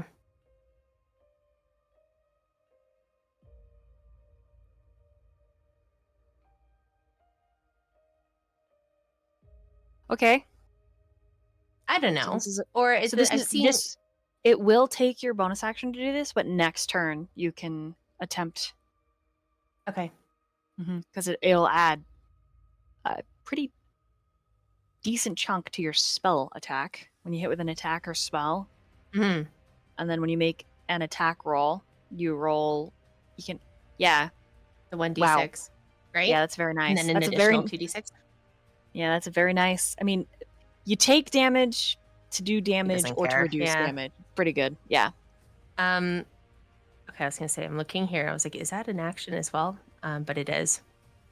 Vital Sacrifice is a bonus action, so you can do Yeah, that. yeah. Okay, that's definitely what That's he's what you gonna do. Okay. So you make yourself bleed a little, and you get this really feral grin tilting the head. It's like a snarl, and he's in so much pain and also so numb that he's not actually able to like resist how creepy you are, and you can see a little bit of fear, and then Oh, that he makes it feeds on that. Danriel. It's your move. My moves are so much simpler. I attack. Clutch. Okay. I am gonna use my bite attack though. A, because it does more damage. B, even though I probably shouldn't be listening to this creepy voice in my head, it says it's hungry, so I'm gonna bite. I'm a bite red, right? That's what I jumped on last time. Yeah. Mm-hmm. Called me a whore. Bite him. So original. No. You whore! Ugh. She's like, oh, please. Clearly, this party really likes biting things. We have a dog, we have a cat, and we have this strange raging barbarian who's biting things, and this psychotic tiefling who's also biting ears and fingers off. We really have a party who enjoys a little bit of Nom, nom, nom, nom, nom. nom, nom. It's my teething phase. Give me a break. All right, so it's gonna be a 21 to hit. Hits. Okay. That's gonna be it's a D8. Nice. We rolled an 8, so 11 points of, I believe it's piercing. Yeah. As I How do you want to do leap this? forward and ooh. Yeah, she kind of just jumps forward at him, grabbing him by like the front of his armor, and I think just rips his throat out. Gross. Yep. Hot. Since it's in your mouth, you chew and you swallow. Yum. And the voice in the back of your mind gets louder, screaming, "Hungry!" No, I didn't want it to get louder. No. Shh. Quiet. I was trying to make you be quiet. And then Anything I else for your turn? don't necessarily have any good bonus actions right now, so that'll be it. Okay.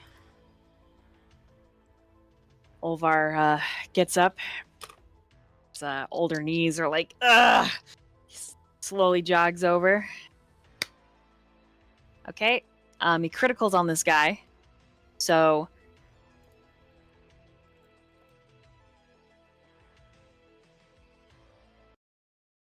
he has not criticaled yet in this campaign.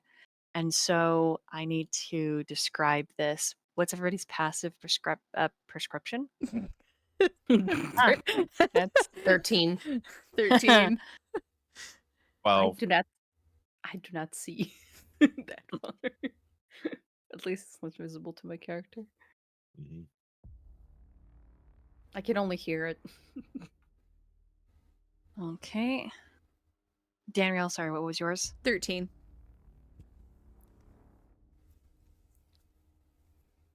Okay. So all of you have like a faint recognition. The one remaining eye in his skull flashes red, and his tusks get larger, and his spine bows, and he gets taller, and the muscles, and his breathing as he exhales, it's just this steam, and his tattoos begin to glow, and they drop down onto his forearms,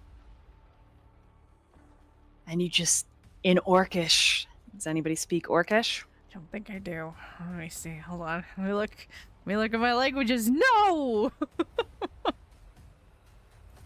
I don't understand anything down here. Ethereal, do you speak Orc? Damn, didn't your dads teach you anything? Come on, Honestly, Danriel. I don't think I picked an additional language, so no, I don't speak it. I speak Orc now. I don't. Okay, speak it. Caldrain, do you speak Orc? Literally, I speak 4 languages, and that is not one of them. Okay, Adra, do you speak Orc? Will he have picked up anything from being with Ulvar for so long as friends, or You, not really? you might be able to speak like Pigeon Orc. Oh, So, okay, like, good. You know how to Or say like swear titties words. or something it. like that, you know? Yeah. Dicks, buttholes, the Ulvar Yeah. language. Got it. Yep. Yeah. Okay. I do not. Okay. None of you know what he says, but it's a horrible grating sound, and he grabs this guy's face and he squeezes, and it pops like a grape, and then he takes the spine and he twists, and he uses the guy as a battering ram, whipping him around, smashing him on the ground. And then when he looks up, his face is cast in dark, and that single eye is burning red. And in perfect undercommon, he says, "I'm going to fuck you before I kill you." And then he steps on this drow's hip, and he rips the spine out. And he drops it. And he just did 180 points of damage. Darn. I mean, I knew So he this was a guy badass, is but obliterated. damn. And the green drow Wets looks a himself little and panicked. runs away. He looks a little panicked. And the pink drow says, "He is the warlord in Undercommon. He was once known as the Iron Jaw. Just kill him. He's old." And the green drow Just kill him. He's old. mutters, he's old. Just kill him. And that's Olvar's critical.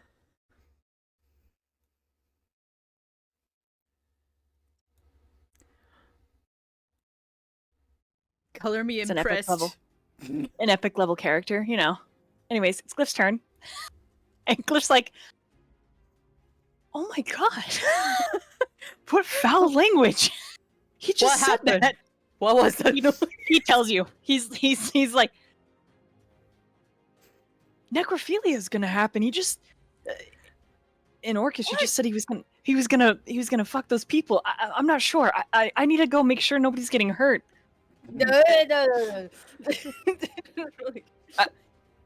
How am I supposed to heal anyone while I'm down here?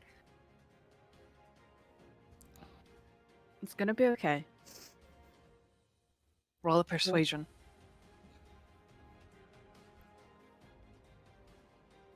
He's like, "What if Caldrian's getting hurt? That sounds horrible."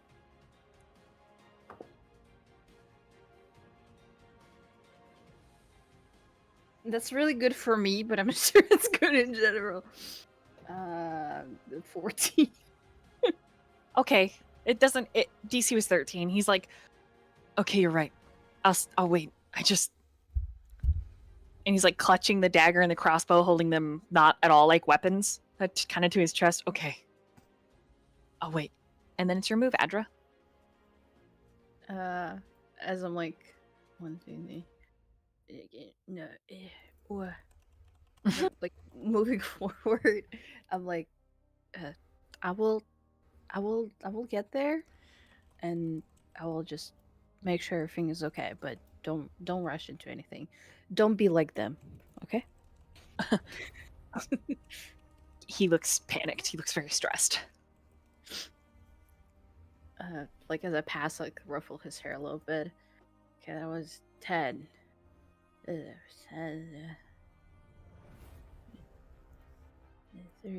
Oh. Like, this is around my movement. Do I roll a charisma thing? Yes, when you get close to when you move up the steps. Yeah. Charisma saving throw. It's gonna suck. 11. Only 11? Yeah. Okay, I mean, you my jump into the charisma is pit. 1. You are propelled to dive in. And I'm going for a swim. as you dive in, Glyph screams, "No!" And he uses a legendary action. His flowers bloom in his hair from top to bottom. His flesh takes on this kind of rosy pink fur. And you vanish into flowers. And you reappear.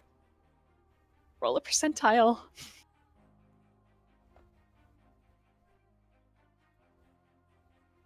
Yeah. Do you want me two dice? Yeah, 1d100. Yeah, As the little fae creature uses magic he might be a little unfamiliar with. 25%. Okay.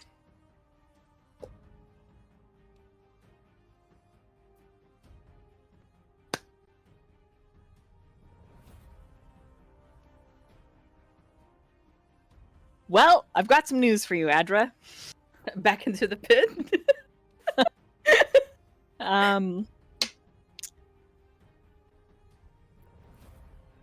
You reappear in the Feywild.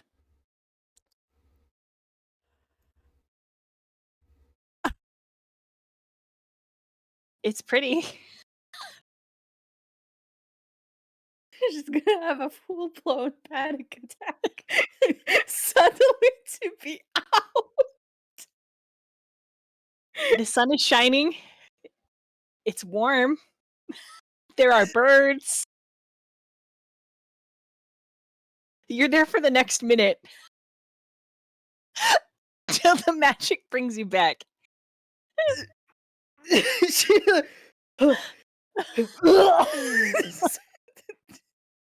She just starts fucking throwing up. Yes, it's just too much. And all Glyph does is, uh-oh. It's like too much. And then he shouts, Caldrin! Caldrin, I accidentally banished her! Caldrin! Caldrin, it was an accident! She'll be back! She'll be back! I banished her. Oh no. Wait, how come many Sweet seconds- is a possible harasser on the mod view?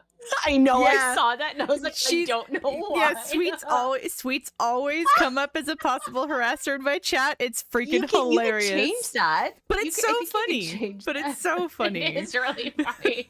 Why? We think it's because one of the first things Sweet said in my chat was harassing my Lindir's dainty breakable wrists. Oh no. Do not take away my badge of honor. It literally possible harasser monitoring. Like, damn, chat, damn. It's so Okay, sorry. funny. I'm back. I'm back in. I wasn't looking at chat, and what the fuck? Yeah, monitor, fight me. Okay, so Adra, yeah, that's How long am I banished for? 1 minute or until you make your charisma saving throw. Okay. So at the end of your next turn, you'll be able to roll a charisma saving throw, and then you can. Yeah, I think for the first 10 seconds she is throwing up. Because like this whole time she was on the verge of like collapse. It's just like There is so the way his depending on what season he represents at depends on his ability to do the equivalent of a Fey vortex warp, or he banishes you to the Feywild. He's going to school to learn, so oops. He's such a good boy. I mean, I did say like, don't be like them. It's true. It's true. And yeah, he's written technically as a legendary creature in times of crisis. So, but otherwise, he's pretty useless in combat. Just letting you guys know right now. Yeah, but that was pretty not useless, even if she's gone. He for can a only do minute. that once per day, so That's nobody okay. else jump in the pit, please. I think everyone else 'Cause is otherwise- past the pit, so it's fine. Adro was the only Alright. one that still had to get around the pit. We should just draw flowers around her.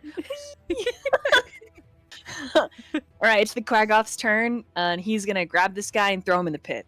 Hell yeah. Get him. I mean, to everybody else, I vanished into the. Yeah, you do. You vanished, and there's like, okay, so Quagoth 19, 20, 29. Into This guy got a pit. 24. Okay, so all of you, as this guy gets tossed in, there's a huge pillar of flame and necrotic power, and his body is disintegrated. Big pimpin'. That's the Quagoth's turn, and his battle cry is just shrimp and butter. Me too, buddy. Me too. And now it's the Add Drow's a little bit of turn. garlic with that too. Shrimp butter and garlic. For Ugh. real. For real. Okay, so green is attacking ethereal. Okay. It's a critical hit. Anyone want to silvery barbs me? I don't think we're that kind of party. Wait, no, I don't think I got that. And we're not I'm just asking. Wait, hold on. What is this? silvery barbs. Oh yeah, no, that's not gonna happen. Yeah, we're not that kind of party. Nope. Wait, you know who does have silvery barbs? I'm pretty sure our other Sylvis, dude who's who's never- not here no. is Sylvis, who's not here because he's celebrating his birthday.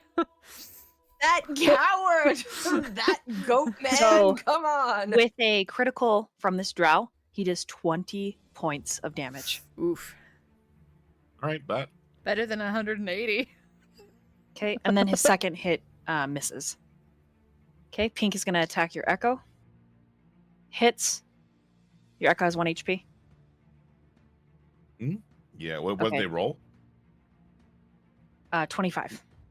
Oh yeah, they definitely hit. Okay, Yeah, 1 HP. so Echo is gone. Oh no, I deleted you. No! Why? It was an accident. Yeah, I'm Absolutely intentional. I know it. Okay. And then yellow is gonna attack Caldrian. Okay, first attack with disadvantage, he misses. Second attack, he hits. Okay, so I still have my finger in his So Neck. 22. right. I mean, he's gonna pull away and All slice right, at you. got it. So he does 11 points of damage. And he's just telling you the ways he's going to murder you. All right.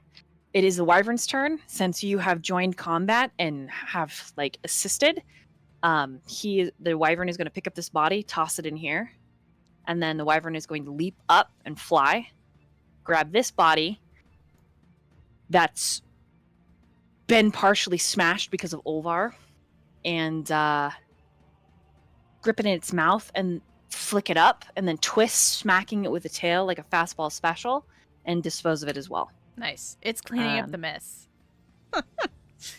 Okay, this guy does get a hit on it.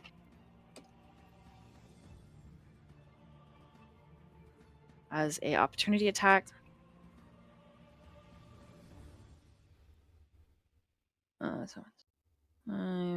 Okay. Okay. And these drow, the benefit of this in Undercommon, they're not calling for backup because they don't want to get in trouble for not being able to handle this. Ethereal, it's your turn. yeah. I'm glad we didn't get to see a body, get fucked. You did. You saw the blue one. Oh, you mean Ulvar. You mean Ulvar. Yeah, like Yeah. actually fucked. Yeah. Yeah. I should say he is like a size category larger. hmm Yeah. He's feeling himself. He's feeling real moist, real demure. gonna use my bonus action to bring out the boy again, because fuck you. The kid you posted.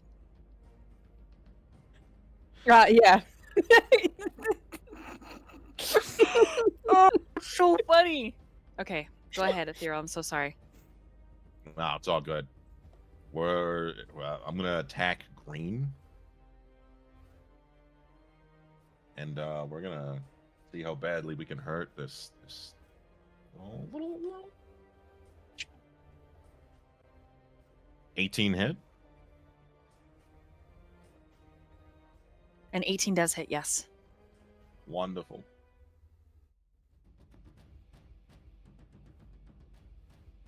All right, sick. So that is 12 damage. Then can I use? Does that cost an action? I'm sorry, I keep forgetting. My brain. I'm brain don't sorry. work today. Say it again. I was looking at a whisper. It doesn't say this costs an action. No, no action. Cool. I'm gonna unleash Incarnate once again. Sick. Okay, so your Echo's attacking green. Yes, green. I imagine a 24 hits. Yes. Yes, it does. Wonderful. That is another 12 damage. Okay. So 24 altogether.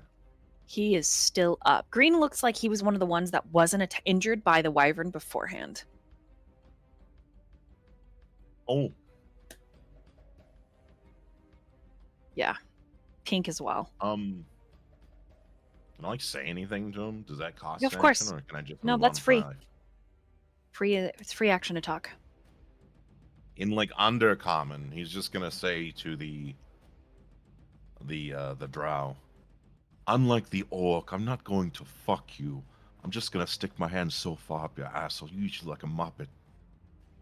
While the other version of me just slaps you around like a little bitch. He's like, haha, joke's on you. The matron mother already does that. Not shocking.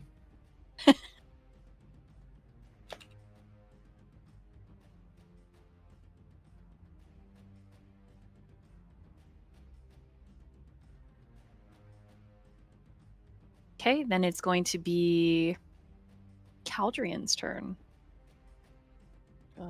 They're all away. They had to run Oh. really fast again. Yeah, to the bathroom. Okay. Then not Caldrian's turn. We'll make Adra roll a charisma saving throw just to get it over with. Just Wait, is my minute out? Because I just a quick. it's a if I'm minute. fast enough. It's a minute if you Total don't if you make miss your your save. yeah. Okay. Okay. Charisma saving throw. I'm a consistent bitch. 11 again. Okay, don't make it. I'm out. Wait, make. You don't make it, so you're I don't you're make in it. Okay. still Okay. hanging out. Then can I was like, "Ooh, fuck. What the fuck?" I was like, is this like a pocket dimension, or is it No, like this is like it's like the banishment spell. Okay. Do I see any fruits? Yes. Food? Oh yes. You just start fun. You're like, oh. There's like a stream nearby with some fish. You're like, I gather as much as I can and stuff it in my clothing anywhere. It's like a minute shopping spree. Quick, shove as much as you can in your bag. Failure saves on purpose. Just Collect your the bag up. mushrooms! Collect the mushrooms!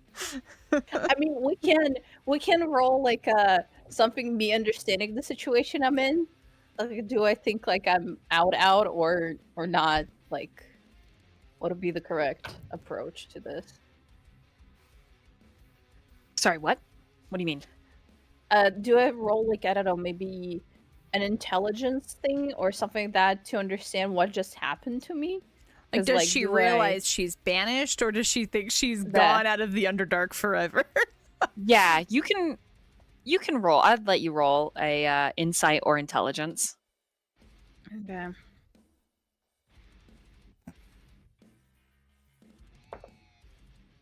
Okay, that's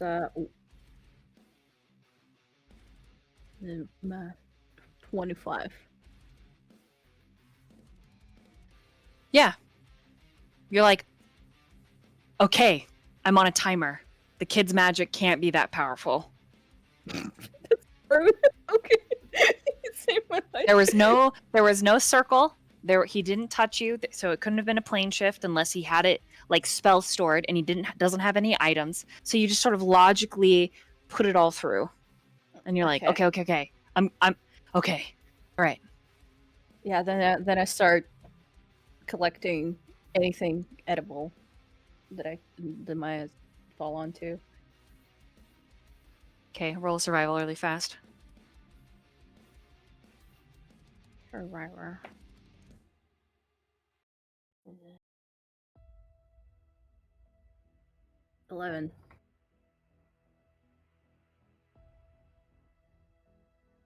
You're gonna get enough for a roll 1d4 days.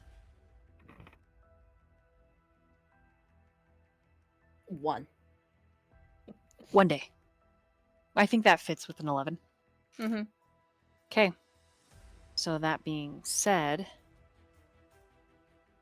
Caldrin, you're back. It's your turn. I sent you a message in Caldrin's chat. I don't know if you saw that. Oh, I see. Because I was like, right to the bathroom, but it's there. He heard. Did he hear Glyph call his name? Yeah, and you also heard, Aw. I accidentally banished her. I'm sorry. But she'll be back. She should be back.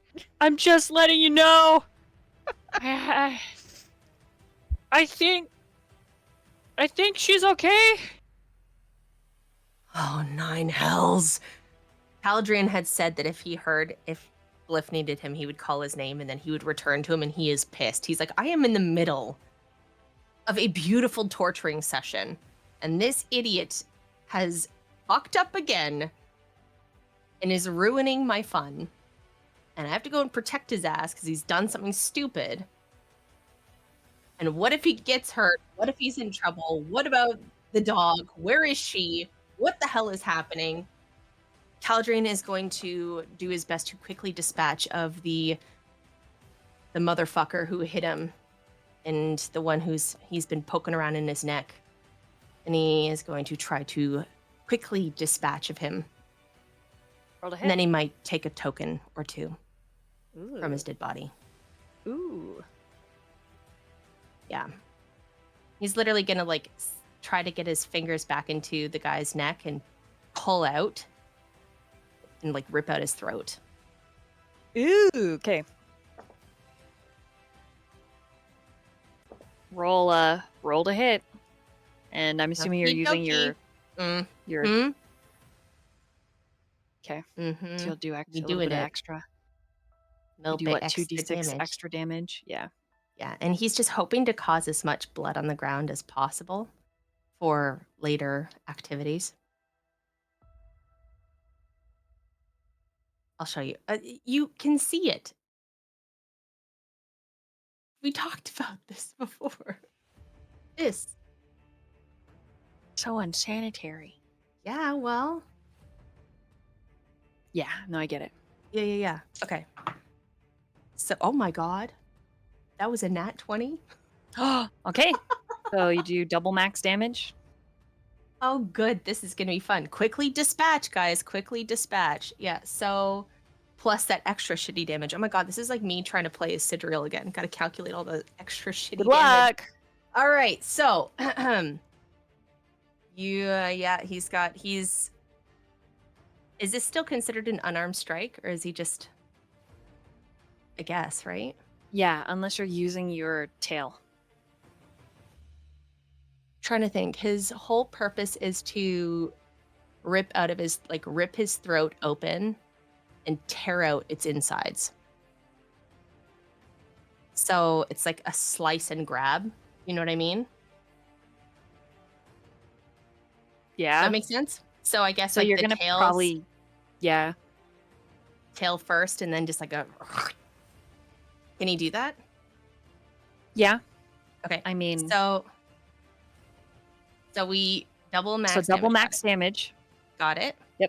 And because you're doing the extra 2d6, that's maxed as well. And your tail is maxed times 2, plus whatever extra damage it does. Okay, so it does 8, 12, right? Double max damage because it's 1d4 plus 4. So is it only the d4 or is it the plus 4? That's the, like, how do you? Yeah. So 1d4. So Yes. That's 4. And then 4 again. so 8 times 2. 8 times. Okay, so 16. Mm-hmm. And then in addition, plus 12. yes. It's 28. And then, because it's doubled, plus another 12. Wow. Okay. He just demolishes this guy, apparently. Just like crushes the shit out of him. So we had what, 16 and then had 12 24. and then another 24 and I have 40, I 12. think. 40 points of damage. Okay, how do you want to do this? Exactly like that. He will take his tail and shove it through to the other side of his throat. So in through that same hole that he had poked in earlier. Shove it all the Ugh. way through and pull forward because it is literally a blade on all sides. He has cut his tail to be a weapon, if that tells you anything for the people who are watching. But he has cut his own tail to be a weapon, a blade on all sides, and he pulls it out and then reaches forward and grabs his throat and rips it from inside. And he's going to lick his fingers. And when his body drops to the ground, he's going to put his fingers in his eyes and pull them out.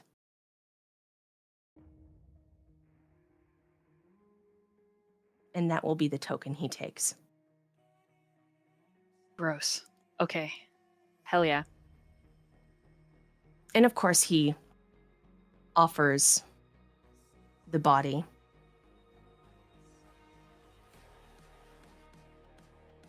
To his patron?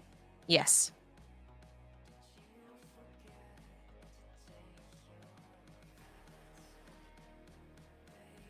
Okay. Damn. Gross. All right, no problem.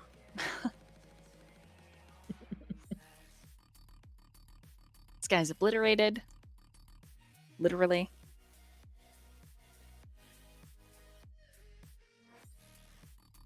And he just kind of yells out at Glyph, "I swear on the 9 hells. Don't do anything else." She was dying. Danriel. It's your move. I love how simple my actions are compared to everyone else. Got these like wild turns, and I'm like, I attack. So that's what I'm gonna do. I'm gonna move to You're a barbarian. You can do anything. Come on, Danriel. Show us how cool you are.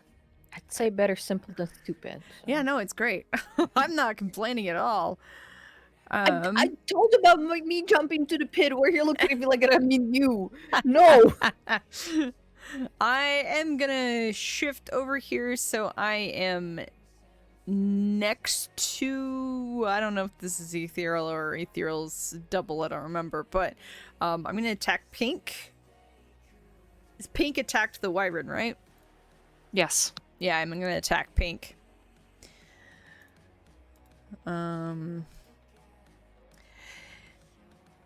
And kind of, she's gonna kind of, so when she moves through here, she's kind of gonna try and jump on Pink and knock him down. So she's trying to grapple Pink. Okay. So roll to hit his armor class and then opposing athletics. Yeah, okay. So the athletics, wait, his armor class, let's see, 19? It's gonna Right. hit. Okay. And then opposing athletics. Yeah. He got a 20. I got a 21. Okay, Just so you barely beat him. barely. Okay. So you've got him grappled. So that means anyone striking him, like if Ethereal strikes him, has advantage. Yeah. Okay. And Do you have the feats or anything that when you grapple, you do damage? no, because I only have 1 feet. Because we're only No fourth worries. level. Yeah. No. Yeah, no worries. I don't think, and that was my action, and I don't really have any good bonus actions. So yeah, I'm just tackled him, grappled him to the, just that's it. That's my round. Okay. After that critical, Olvar is shaking and he's breathing really heavy, and that one eye is glowing, and he actually stumbles back and then lands on his ass. And he is incapacitated. It's fair. And Glyph is gonna try to cast Sending to talk to Adra.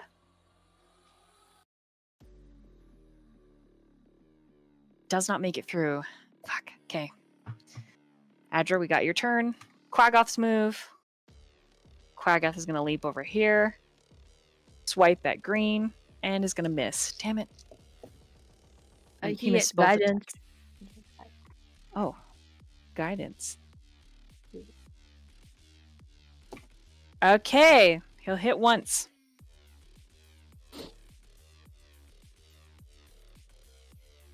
Okay. This guy looks like he might, Ethereal. He might have just maybe a pocket full of HP left after that. And but before he goes, he's gonna attack you. Which one is your echo? That one? Yep. Okay. He's gonna attack your echo. 25 to hit. Oh yeah. Okay. He does more than 1 HP. So it vanishes. And then his second attack, he'll turn to hit you here. Does a 16 hit you? Yes. Okay.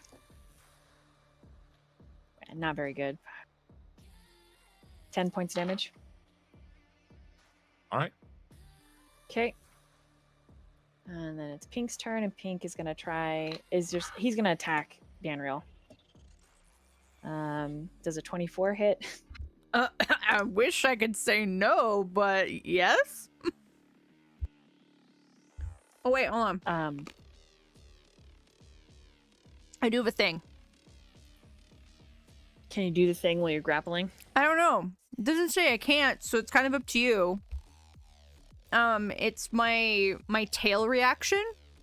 If a creature you can see within 10 feet of you hits you with an attack roll, you can use your reaction to swipe your tail and roll a d8, applying a bonus to your AC. Oh, I still wouldn't be able to get high enough. Like I'd have to roll an 8 for that to miss me. So don't worry about it.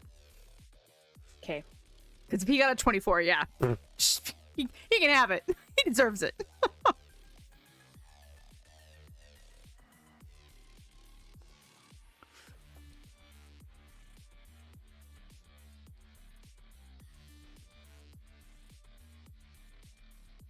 Okay. And he is gonna...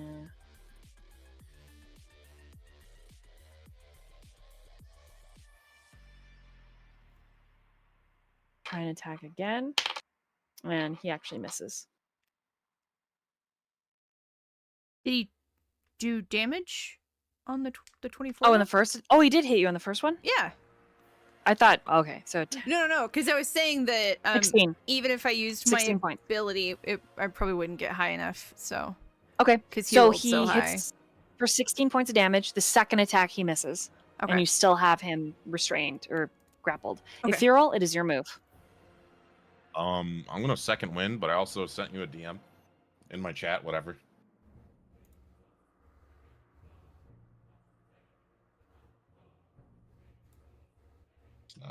but it's not that. Okay.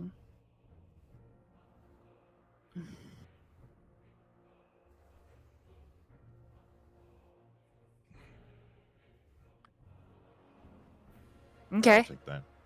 Go ahead and make I would say a charisma. Charisma? Okay. Mm-hmm. I rolled my second wind as well. Which is a bonus action, so that'll give me 13 back. Which is good. Just remember to do that. Charisma saving throw. Got it. All right. Hope the dice does its thing. It's, that's a 6. Okay. Unfortunately, you can no longer distinguish between friend and foe, Oh no. as an all-consuming urge for violence takes root. And you begin to maniacally laugh as you cut and stab. Okay. Yeah. Let me. How many people are on the field? Okay. more roll a D4. more friends than foe. I think a D8 would. Yeah, D8. Where's my? Yes.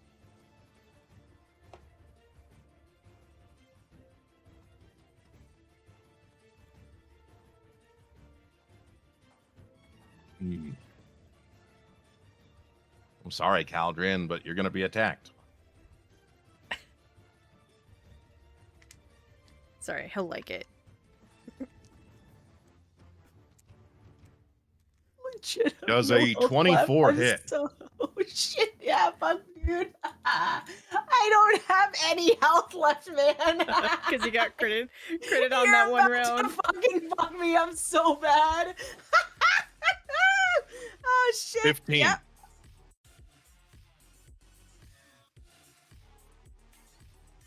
Yeah, I'm dead. you drop. Unconscious. Right, Danriel, you see Ethereal go ape and drop Caldrin. And Adra is nowhere to be seen. Cool. Yay. Let's see. But I've still got pink in a hold though, right? You do. It is. I think your move, unless Ethereal has another No, attack, it's- and Caldrin, No. death saving throw, post it in your private chat.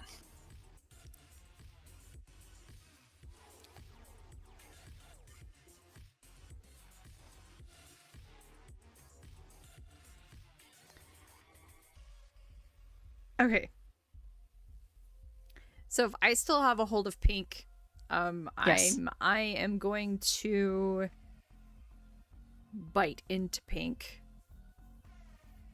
That wasn't very nice. And chew. It wasn't very nice. I love it. So yeah, let's see, biting into pink. That's gonna be 19 to hit, Hits.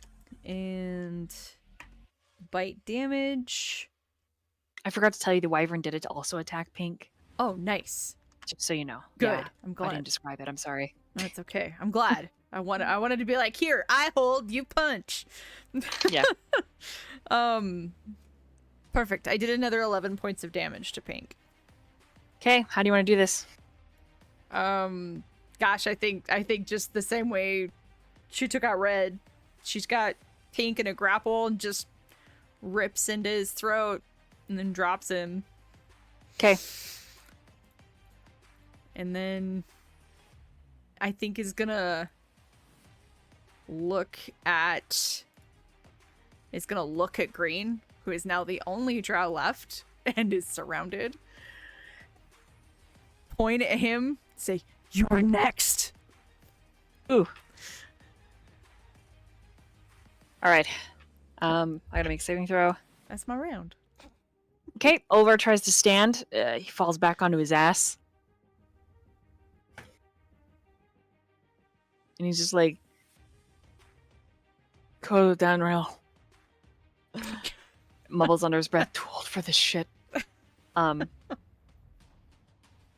Hearing the combat and trying to send a message to Adra, he finally gets through. And Adra, you get a message. Are you okay? It's Glyph.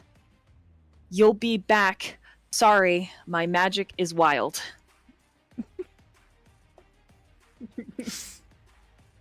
And then he's gonna move up here. Charisma saving throw.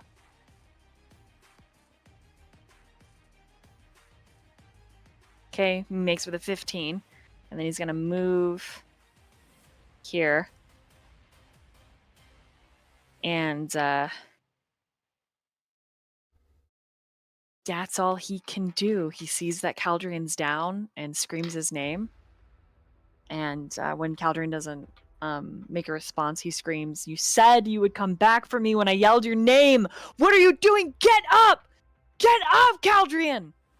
And now it's Adra's turn again. Oh, and shit. You need to make a charisma saving throw.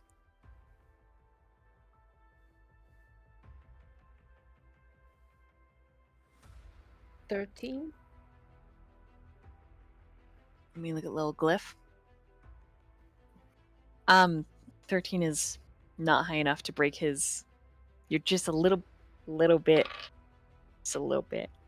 It's just a little bit. I think as she was gathering the fruit, it's like the adrenaline kind of started subsiding a little bit, and then she kind of feels the warmth of the sun and the rustling of the nature around her, and she packs the food, just kind of stops, inhales the sand and everything, looks up. It hurts her eyes so badly with how They're watering.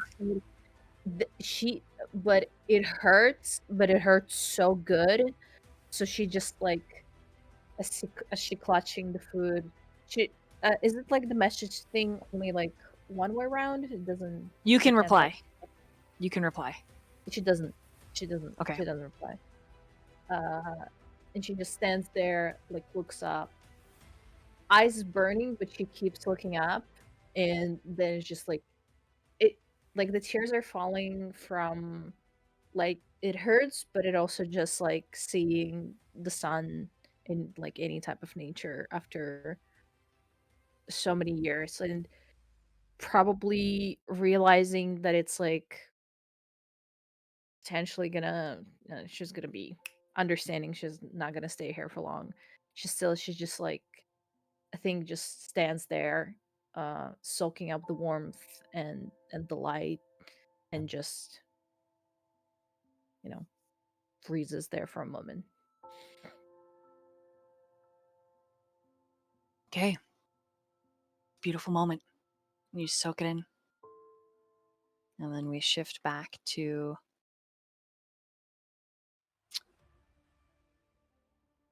top of the round. The green drow is all that's left. And he attacks Ethereal. 26 to hit. Oh yeah. 16 points of damage. Okay. And then his second hit, 17 to hit. Yeah, that's got me down. 11 points of damage.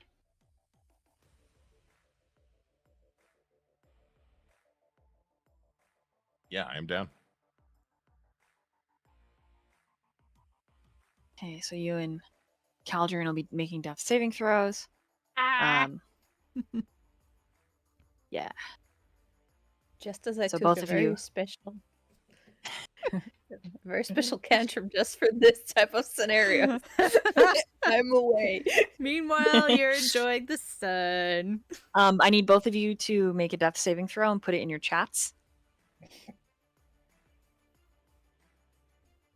You're telling me I didn't pass the first one, damn it! You've got to roll What? 3. You have to succeed 3 in a row to. God damn it! Okay. And Danriel, it's your move. All right, I'm going after green.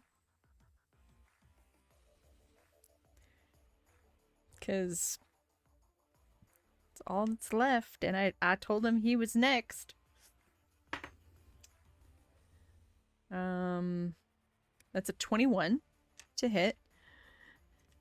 And I am going to go after him with a tail swipe this time. Because it is also piercing. So I'm basically trying to stab with the tail. So yeah, 21 to hit, and then for damage, it is gonna be 10 points of damage. How do you want to do this? He He basically screaming, "You may kill us, but we will haunt you in the afterlife. We will destroy you. You will never survive the Underdark." But it's in Undercommon, so you have no idea what he's saying. Oh dang! I kind of wish I knew what he was saying. Okay, it's in common. You understand what he's saying. No, I mean it's fine. I was just like, dang, I had something cool to say to that, but I mean if he You're says next, bitch. I know. Told you so. Well, she was originally gonna say, I told you were next, but when he says that we'll haunt you from the afterlife, so she runs him through with the blade of her tail, pulls him forward, Oof. and then holds on to the neck of his armor, pulls him close, and says, "Joke's on you. I'm already haunted." And then finishes him off with the bite like she has everyone else. Okay. We drop out of combat. Glyph runs down here. Just as Caldrian, you sit up. You have 1 HP.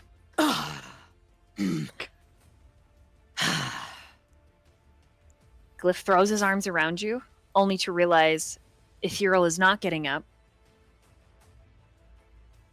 Danriel, you have a moment to respond, and then so will Caldrian, but Danriel, you get to go first. So Caldrian set up, but Ethereal's still down? Yes. And then after the party acts, the NPC that can heal will act, but... So, after she drops the body, she would just walk over to the Ethereal. Without even kneeling down all the way, she just reach down with her palm and just use her Hands of Healing. It's only 3 points, but it'll at least bring him up from 0. So. Okay. Yeah. Then that is enough that I'm going to meanwhile here, and I'm going to slide over to Adra. Is there anything else before the spell returns you to the Underdark?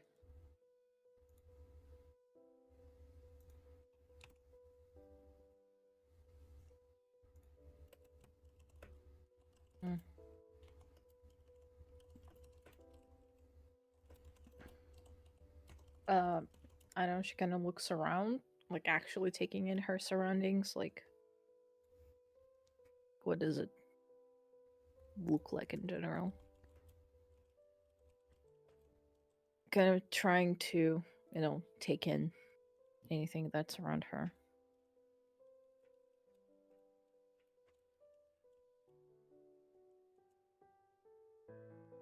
Roll a perception.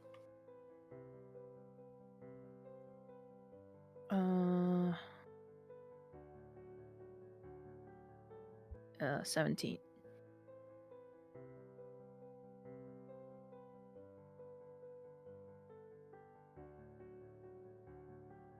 There is wildlife around you. A couple dappled doe watching. Up in the trees, there's several chirping, curious birds. And everything is done. The colors look like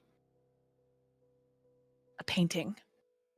A wash of watercolors that are muted and also very, very bright.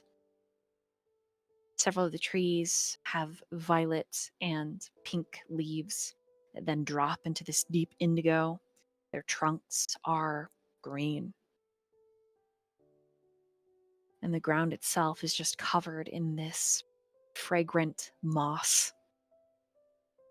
Small insects, brightly colored. A riot of color, actually. Take off and fly and drone. Their chirping sounds, almost like cicadas. I think what she does, she kind of like gets on her knees and like with one hand securing everything she gathered and kind of like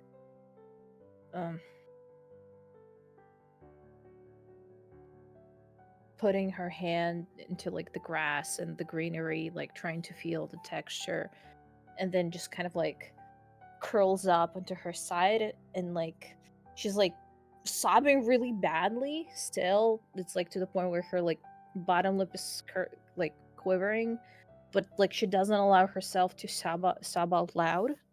It's like very quiet.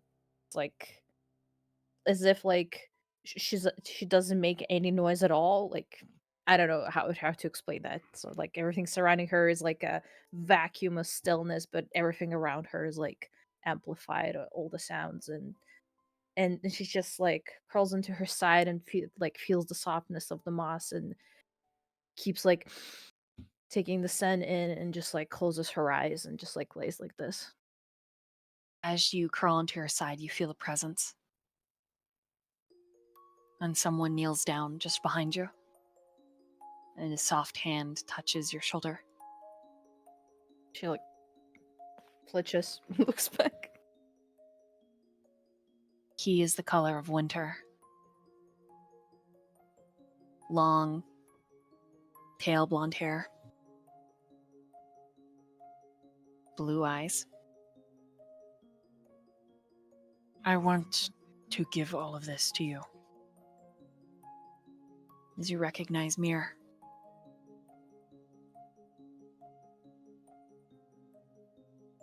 I want all of this for you.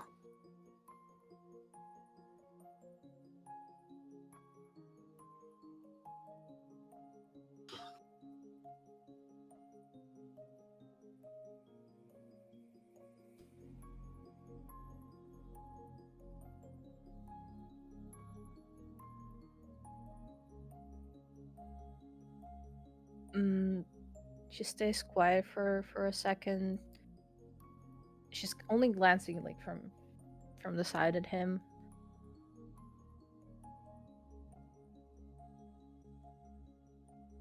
I want nothing from you.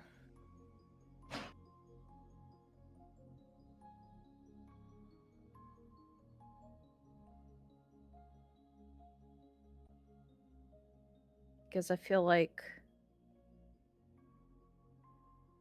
with you, the price to pay for this, I'm not sure it's worth it.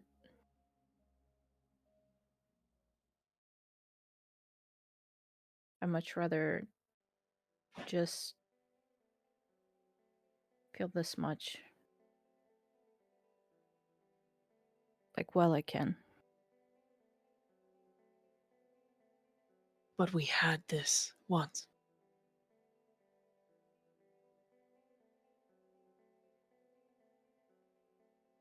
I only saw the glimpses. I'm not her.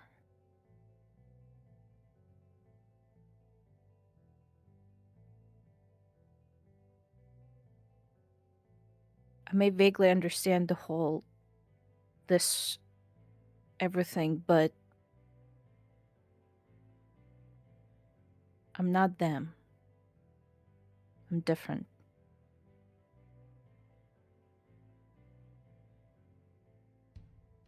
I wish I could say the same about myself.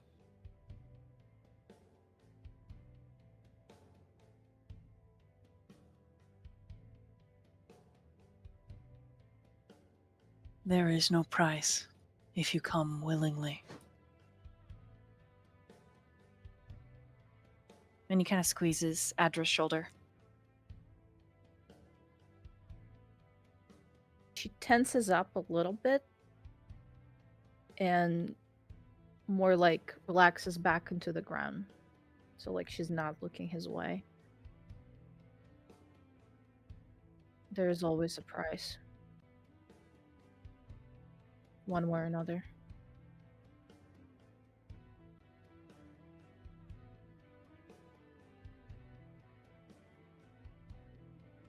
There is no one who will love you like I will. And he bends down to her ear. And he whispers, There is no one who would destroy the world for you like I would.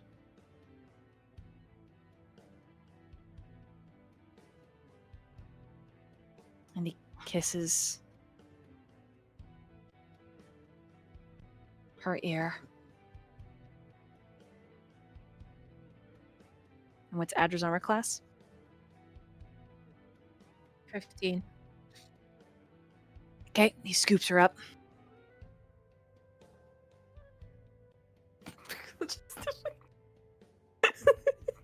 It's like, oh my god, don't touch me, but he's got you in a princess carry. Put me down.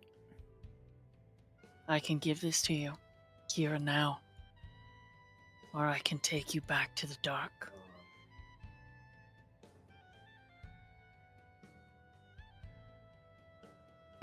There's genuine like contemplation in her face, but it's like a fleeting thing. I can't. I need to go back. For who? All of them.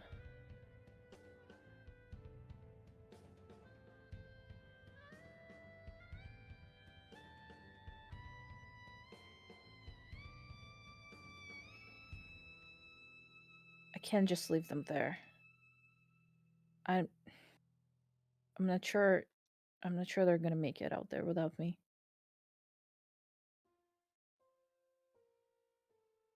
And that is the price you want to pay?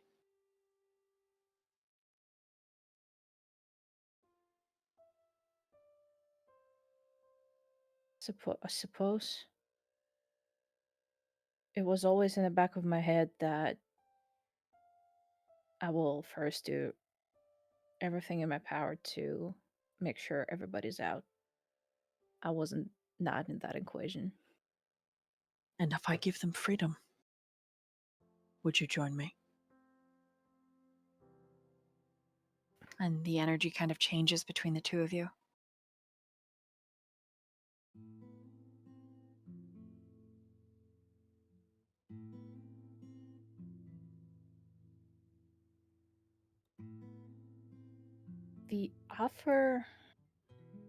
This offer, you do understand it sounds too good to be true, and I do not know fully your intentions. I intend to take back my home and to purge it of filth.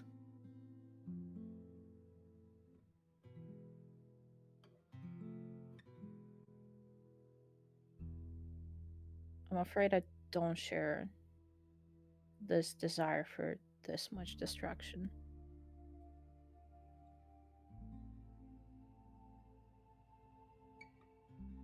And as you're talking, he's carrying you like across the stream, like kind of through the woods. And at this point, he stops and he sets you down on a ivy-colored bench. And he kneels in front of you.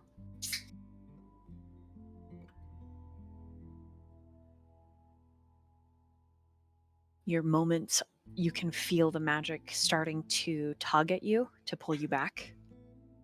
Mhm. And as he's looking up at you, with your permission, I wish to know this iteration of you.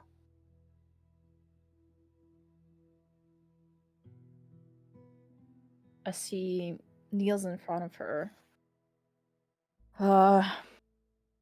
she understands she does not feel the same kind of repulsion potentially everybody else has vocalized about him.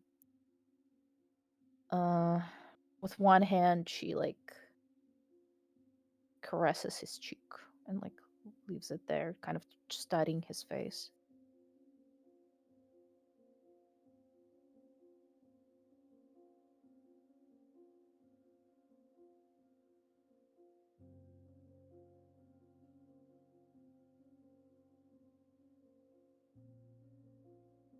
I'm not sure there is that much that is left of me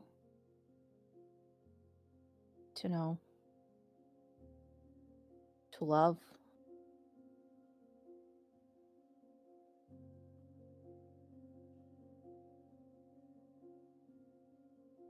Even if only there were a speck of you in existence, it would be enough. And he closes his eyes and leans into your touch.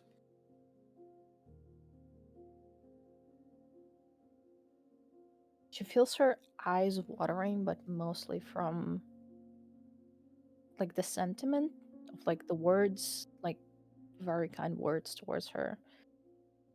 But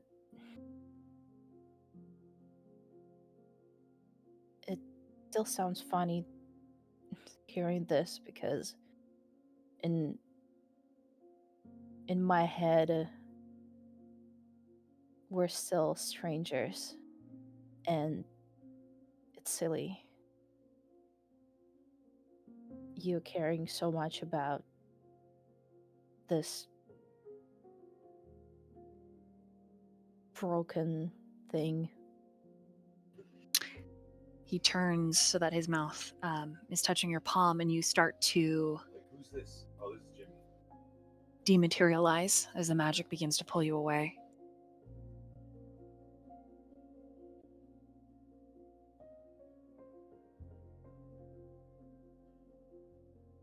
Whatever your plan is, whatever plan is, I'm not the person to make that decision for everybody else, to follow you or not.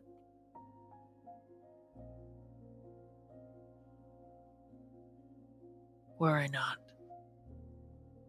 I will not allow the matron mother to use my abilities as she sees fit. Soon the house will fall, and it will be at my making. And then I will take you to see the light. And maybe by then you will be ready to join me. Because once I crest the surface, my revenge will know no bounds. And I will raise the city, and it will be remade in my king's true image.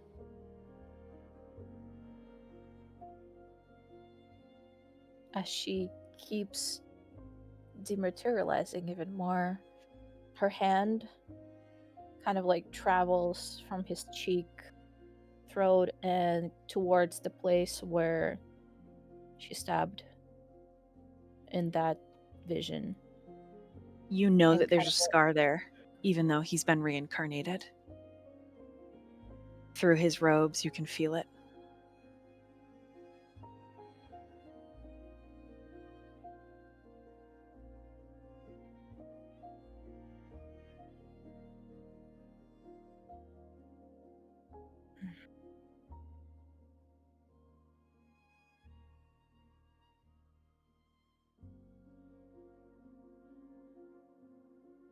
for me, it has always been you. Beginning and end. You have one more moment to say something before you completely dematerialize and return to the Underdark. She leans in and whispers, I wish to know the real you. Yeah. You have a flash of his eyes watering as you say that. And you're drawn away. And what Adra does not see is Adramir's stand and a cold wind, a shattering wind breaks out around him, ice crystals growing in rapid strength, getting larger as they burst out from him, and he screams, and a set of fangs punches down into his mouth, and he curses the world. And it begins to snow.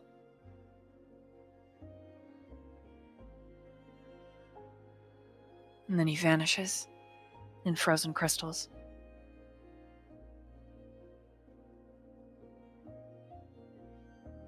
And we return to the Underdark.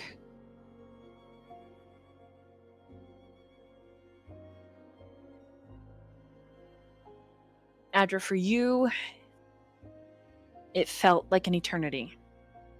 For everyone else, it was less than 60 seconds.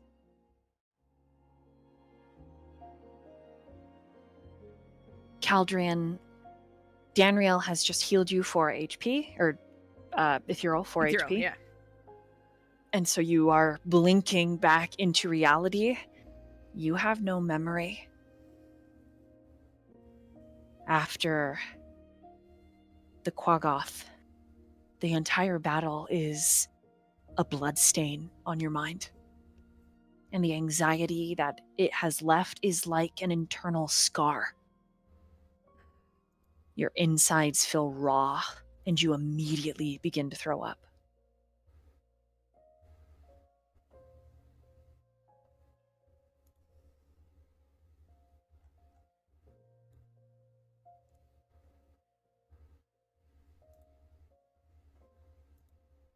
Did not mean to do that.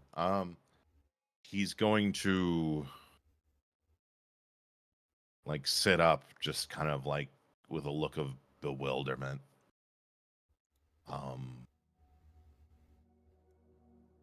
Look at everyone like, what?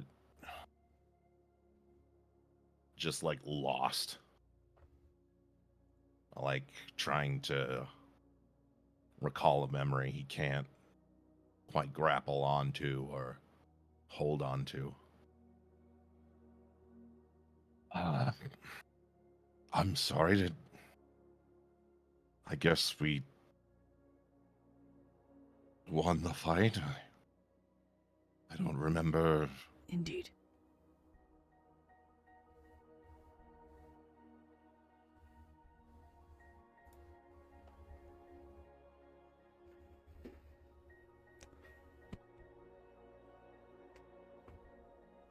About that point, Ethereal, it's almost like intense heartburn, and you lean over and you just start heaving. The adrenaline, the panic, the pain, it all washes through you. Caldrian, Glyph has his arms thrown around your neck. He heals you for 18 HP. Are you okay? He kind of looks up. So you're looking at Glyph because you're in that guy's blood puddle. Glyph is covered in that guy's blood now from hugging you because you fell into it. And so he's got smears on his face and in his hair. He grabs him by the chin. Are you okay? I accidentally sent Adra to the Feywild. I heard you. I didn't mean to.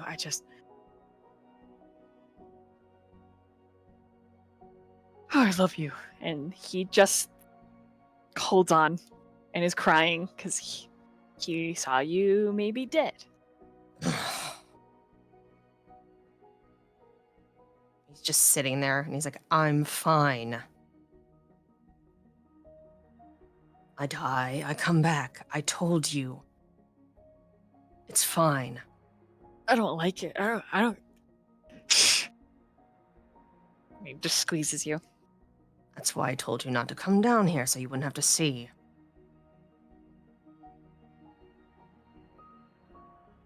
Thanks, I guess. He just puts his arm around his back and pats him. I'd really prefer if you get off. When he lets you go, he swipes at his face. He says, "You're just an idiot. Just a big, dumb tiefling idiot."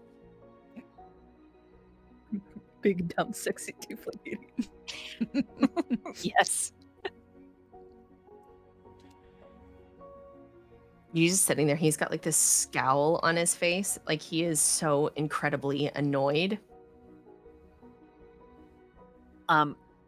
Olvar at this point comes over and just like lays on your lap. Just sort of, yeah, on Caldrigan's lap. I am too You old. look like shit. I am too old to do this. I am a lover, not a fighter anymore. Too fucking old. He like reaches one arm and starts like massaging his shoulder. Back There, to regular there. size. His eyes all bloodshot. He's got a couple more streaks of white in his hair. And that's when Adra reappears right beside Glyph. And she appears in this bloom of peonies. The same peonies that are blooming in Glyph's hair.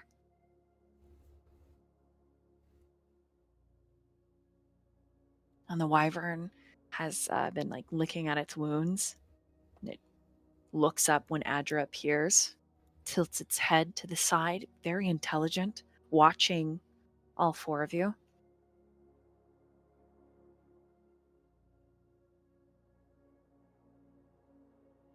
Well, What do you do? Look over to Adra and be like, "Are you okay?" She's like clutching the fucking Bunch of stuff.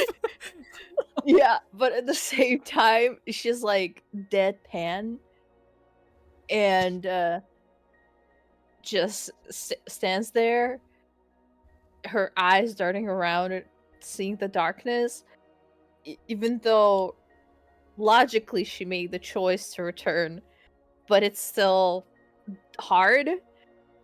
And she starts hyperventilating. Oh, She like jeez. and like kind of like drops to her knees and just like sits there trying to like regulate her breathing. Give me a minute. Caldrian snakes his tail around you and pulls you into the Ulvar Glyph Caldrian puddle of blood and tucks you in What? under his arm. Decided to join us. I had faith you would be back, says Olvar. Did you even know she was gone? Okay, I didn't Glyph see, just alright? told me. So you don't care about me, huh? No, that's not it. I just wanted to... Too late, I can't hear you right now.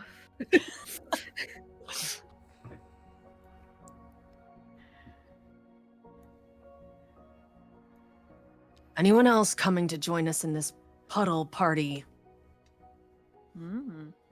Actually, no. Glyph like turns to look at Ethereal and sees that he's like moved away.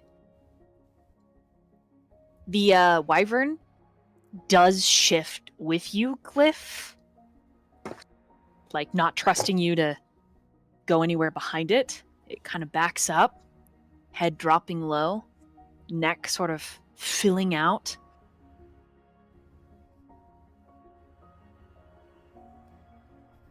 Cal points at Mr. Catman and he's like, and you, pussycat, you killed me. Again. I'm gonna have to start marking this down with a tally chart or something, because the amount of times that one of you idiots stabs me, kills me, not that I mind, thank you very much, but the amount of times it happens is getting a bit ridiculous. I can get myself into trouble. I don't need your help.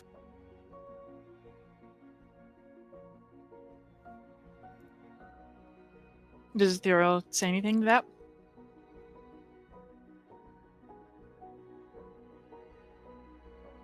He just chuffs. Oh, Like did I rubbing hurt your his feelings, arm. pussycat?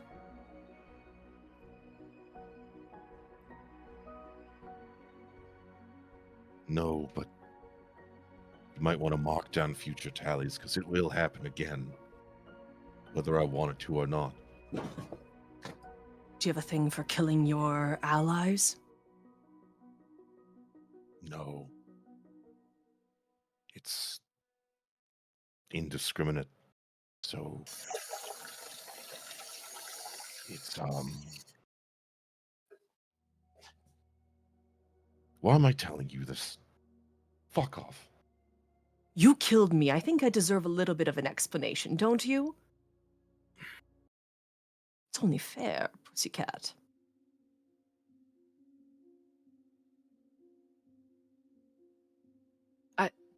Can I heal you?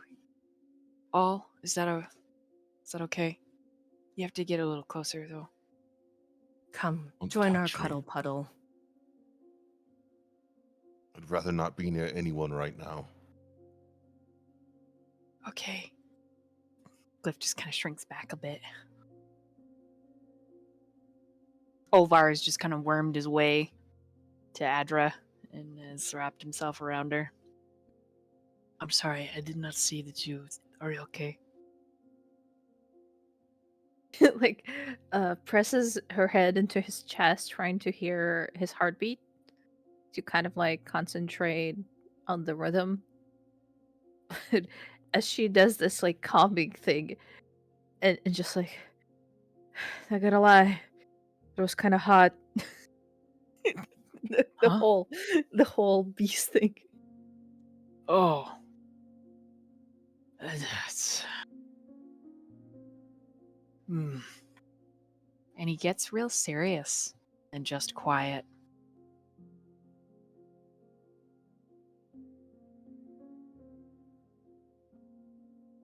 She's just like, sorry, I need to distract myself.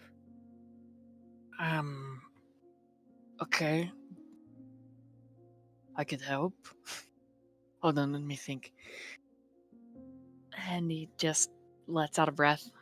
Sorry, I don't think I have it in me to be super funny, so he just kisses the back of your head and sniffs. Is that fruit in your boobs or another boob? I'm fine with either. She like reaches out. There's several things, and she's like, these are mostly for you. He takes one. Do you think this is poisonous? I don't know. Is it poisonous? Nope. Oh, it's just a little bit bitter. And then he'll just lay by you and eat fruit while listening to the roleplay over there. You can hear his heart. It's got an erratic pattern, Adra. Like it is struggling. And your passive insight is high enough that you think you're still learning about each other, but there's more to his warrior turned lover than you think just a personality choice in this moment. Mm-hmm. You think the tax on his heart in particular is intense. Does it feel like a condition? Absolutely. Um, But not like a condition you could just with lesser no, restoration. oh, okay. I mean, I was more thought about alleviation of like the burden of that thing, but okay. Yeah, you don't think so. You think it's just something he's got to make Constitution saving throws through. So guidance might help.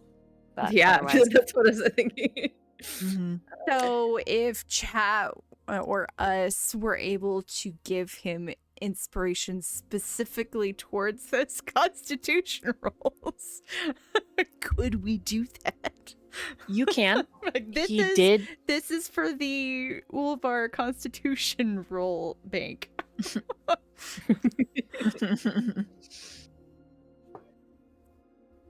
Because I think she's gonna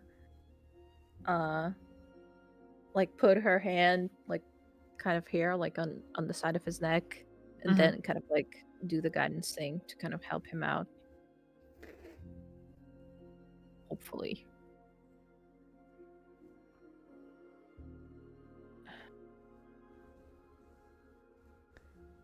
And then kind of says pretty quietly, mostly just for him to hear.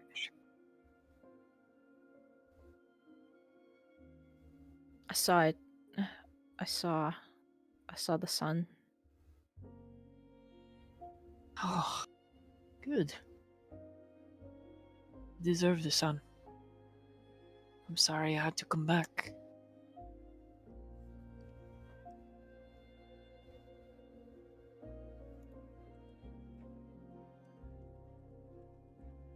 I really wish I'd say I'm not sorry, but it's just hard being back. It sucks.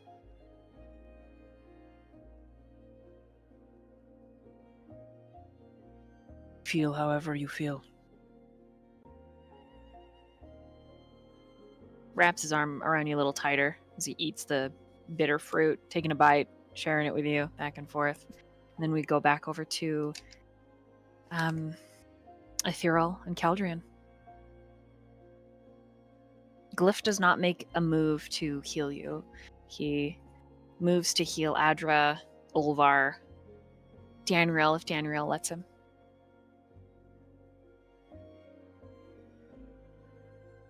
So take it away, Ethereal and Caldrian. As Sly, I'm just like, come to my blood pile, Danriel. Come. Come sit in the blood with me. It's fine. Don't look at me like that, Ned. Don't look at me. You caused most of this havoc. What do you mean?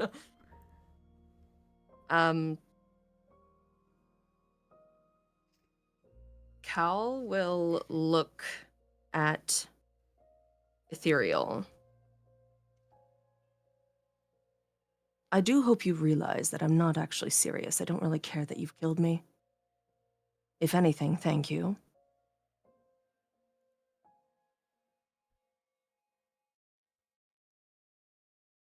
I do think it would be in your best interest to be healed, though, just in case we run into more trouble.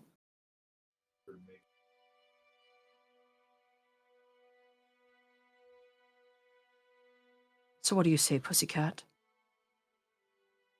Just another feat of bravery? Take a step, get healed by Glyph. It's okay if he doesn't want to. I don't want to. You shush. Can't you see he's like dying like I was? Oh, he doesn't. There's no danger. It looks like it. You never know when danger could be around the corner. Guess that's fair.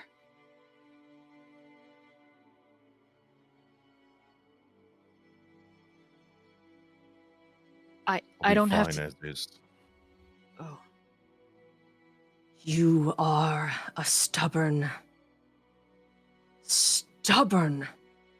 cat, aren't you? Oh, you will learn in due time.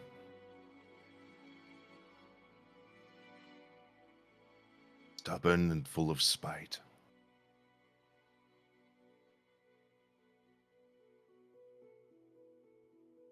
You could touch me and I could heal you. So I'm not touching you. You could You're could just- literally covered in blood. Why would I want any of it on me? I could take a bath. Sure there's water somewhere around here. That water will not be clean, and you know that to be true, child. But it Use your might brain. Don't speak to Okay. him that way. Oh, you can do it, but I can't. You're damn right. You don't even know who he is. Okay, Keldrin, he's obviously hurting. I don't know what that was, but you seem, and if you're Glyph is like searching for the words, and then those like his eyes, those cornflower blues are just, they see so much of you, and it's almost so uncomfortable staring at his innocence because it's everything that you lost, everything that was taken from you. He's so naive and guileless that it's hard to look at him. I can tell that you're broken, and I'm sorry. I just want to help, but I don't have to if you're uncomfortable. Just seems like you're hurting. And I'm sorry.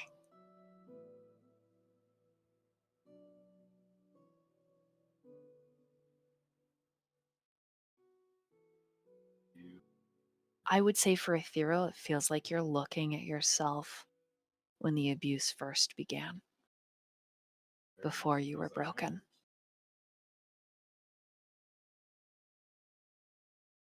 Yeah, he just can't stand to look at him anymore.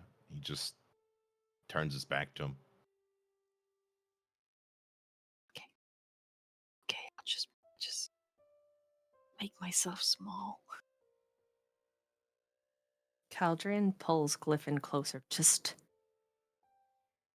ignore him for now. Okay.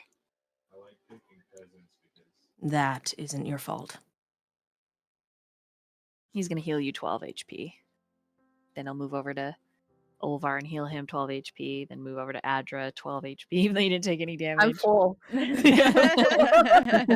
then he moves over to She Danriel, took 12 HP. emotional damage. Oh.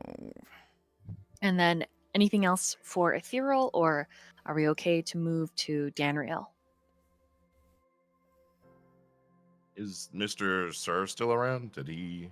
Yeah, Where's our he cat with pants? does come around the corner here with a deep mow, and he's not covered in blood, but he is wet, and dragging behind him, he's kind of walking with a weird gait, is a water skin. And then he sits right here. Mow. And the Quaggoth is like, I love kitty. This your kitty. Or the less? Quaggoth has also been like licking his wounds, and he stops and he's like, Me pet your kitty. He's gonna pick up Mr. Sir and he'll allow it, but he'll Okay. is one finger. Oh, who is very handsome, cute kitty Mao. He does meow himself, but instead he says Mao to the cat. And then he kind of like hunches, so he's like more a normal size, even though when he stands up straight, he's huge. And yeah. And then he bows and says, Thank you. and kind of does a run around in circles like a puppy, like woohoo.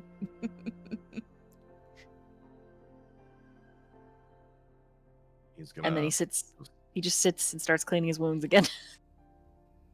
He's just gonna open the water skin so Mr. Sir can just drink water. He refuses. He puts his little paw on your face. Mo.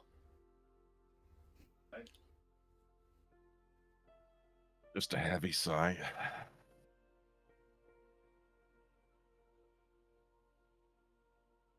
Fine. Only after you drink are you able to pour a little in your hand, and he drinks.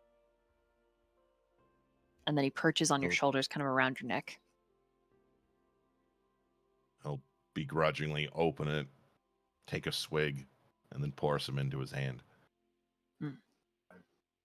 Mm-hmm.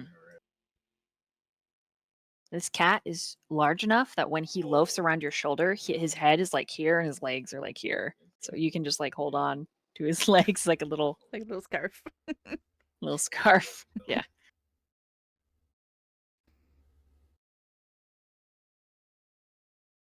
Anything else for Ethereal? No, he's just gonna kind of look the dragon up and down as he lets Mr. Sir drink his water. His The wyvern unblemished- does lick its lips. You can see where they're all cracked and dry watching that water. Danriel?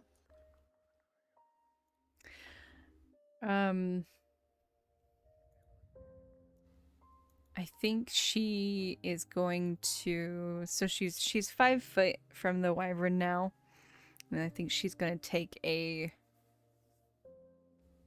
cautious step forward, and then she's actually going to speak in Draconic, which she hasn't done for a while, so may seem a little rusty. Okay. But she's gonna say, "Why are you familiar to me?" It's the wyvern's head like tilts. And then it gets kind of serpentine brings its head closer and it inhales.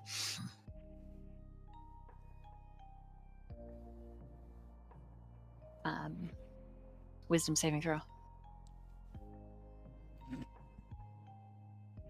Okay.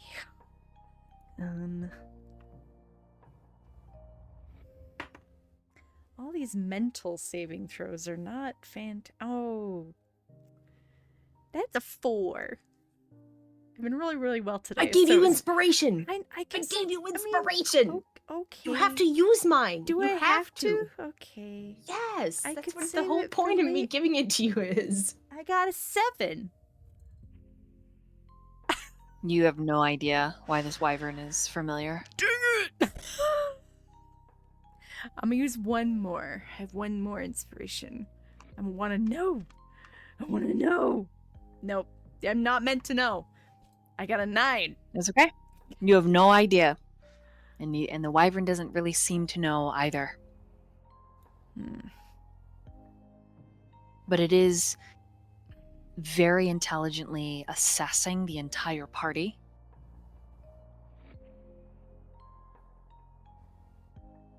Can I ask your name? It opens its mouth and then closes it, kind of tilting back.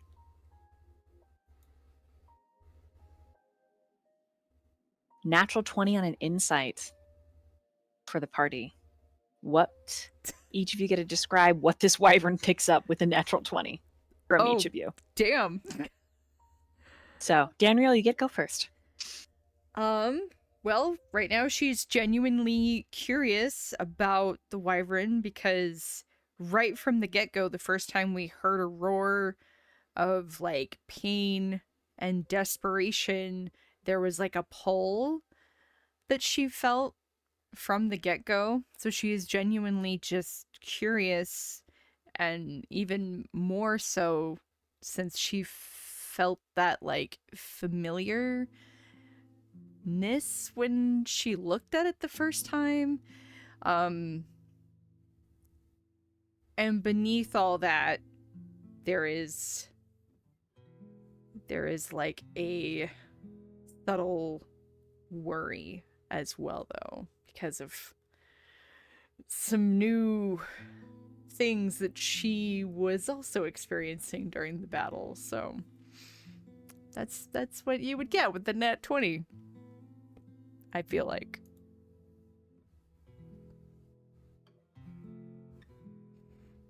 Okay, ethereal.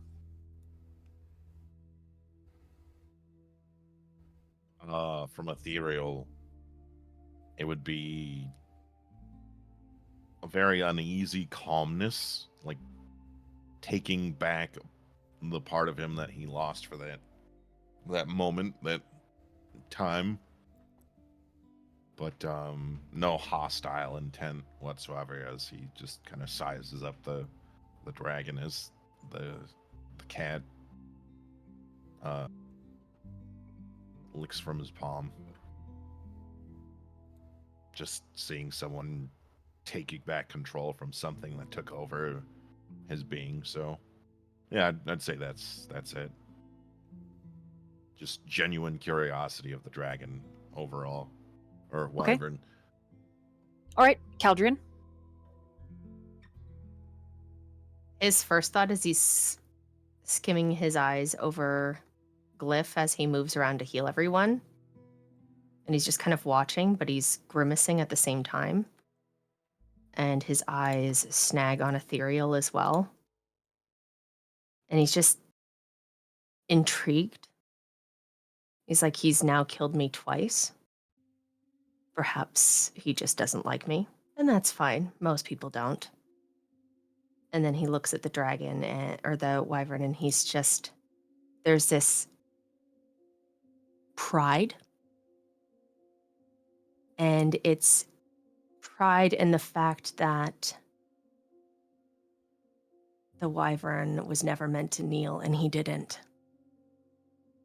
As Caldrian would never kneel. And he just like kind of sits there and he's thinking about it. And then he's wondering if it was, he thinks about that voice that he heard, and he's wondering what the hell, like, is it coming from, like, how did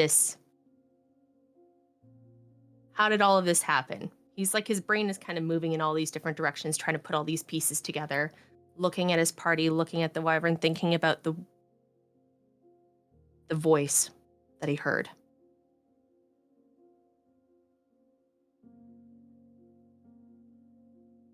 But there's no fear, there's nothing else, just Okay. pride. All right, and then from Adra. The general, I'd say, vibe it is kind of like there's this like sour scent of fear and anxiety, but mostly just from emotional stuff happening, but it's like it's still there, but it's like calming down. uh uh but there's the sense of like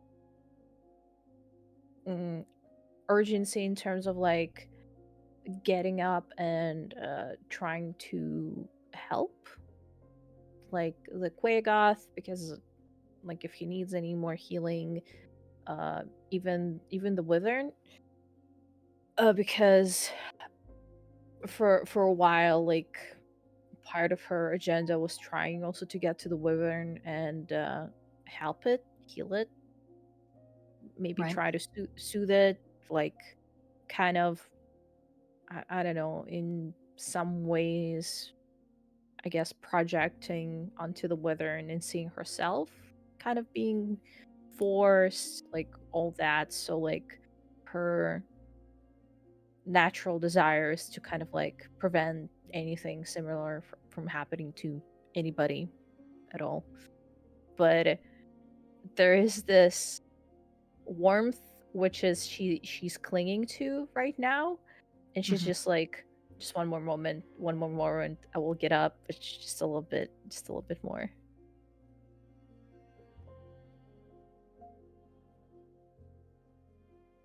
Okay. The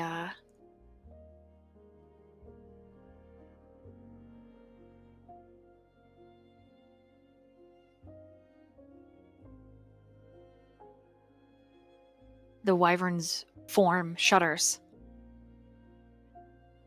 And then the scales begin to pull away. And as it does, there is someone giant size standing in its place.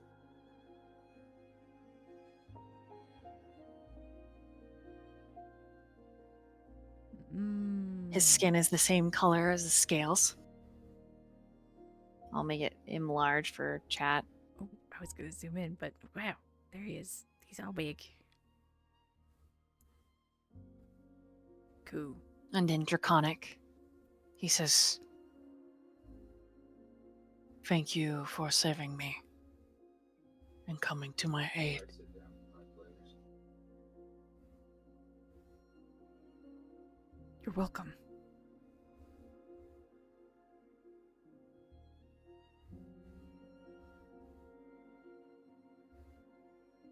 He's still watching all of you.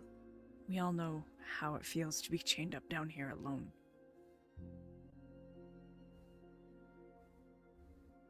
But no longer.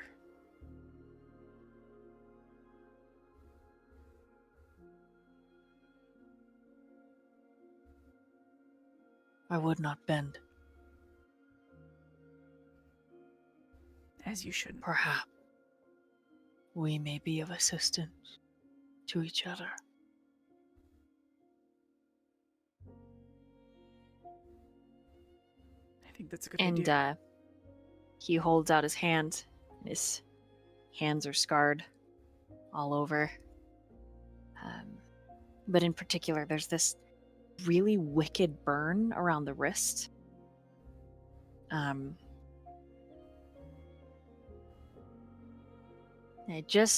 other wrist has the same burn.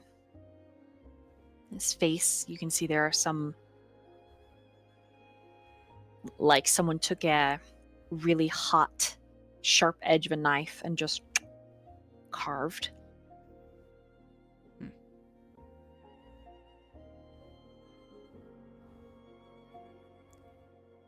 He's He holding holds his arm out to you. Okay. Mhm. She would respond and reach out with hers and take his hand. And she will actually say her name first. And she says, "My name is Danriel."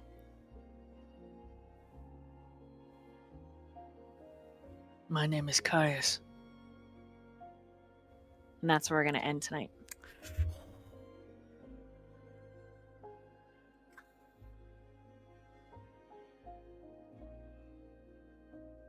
Good job, everyone. Thanks for another stellar session, Dolly.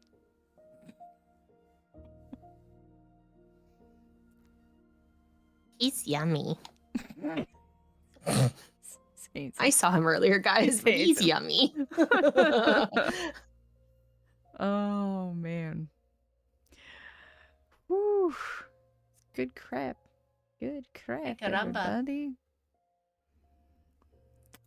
All right, I am gonna bring us on over here. Thank you all for joining us for session 9 of Dark Reign. You aren't following these fantastic people, make sure you do. Their information is in the pinned message.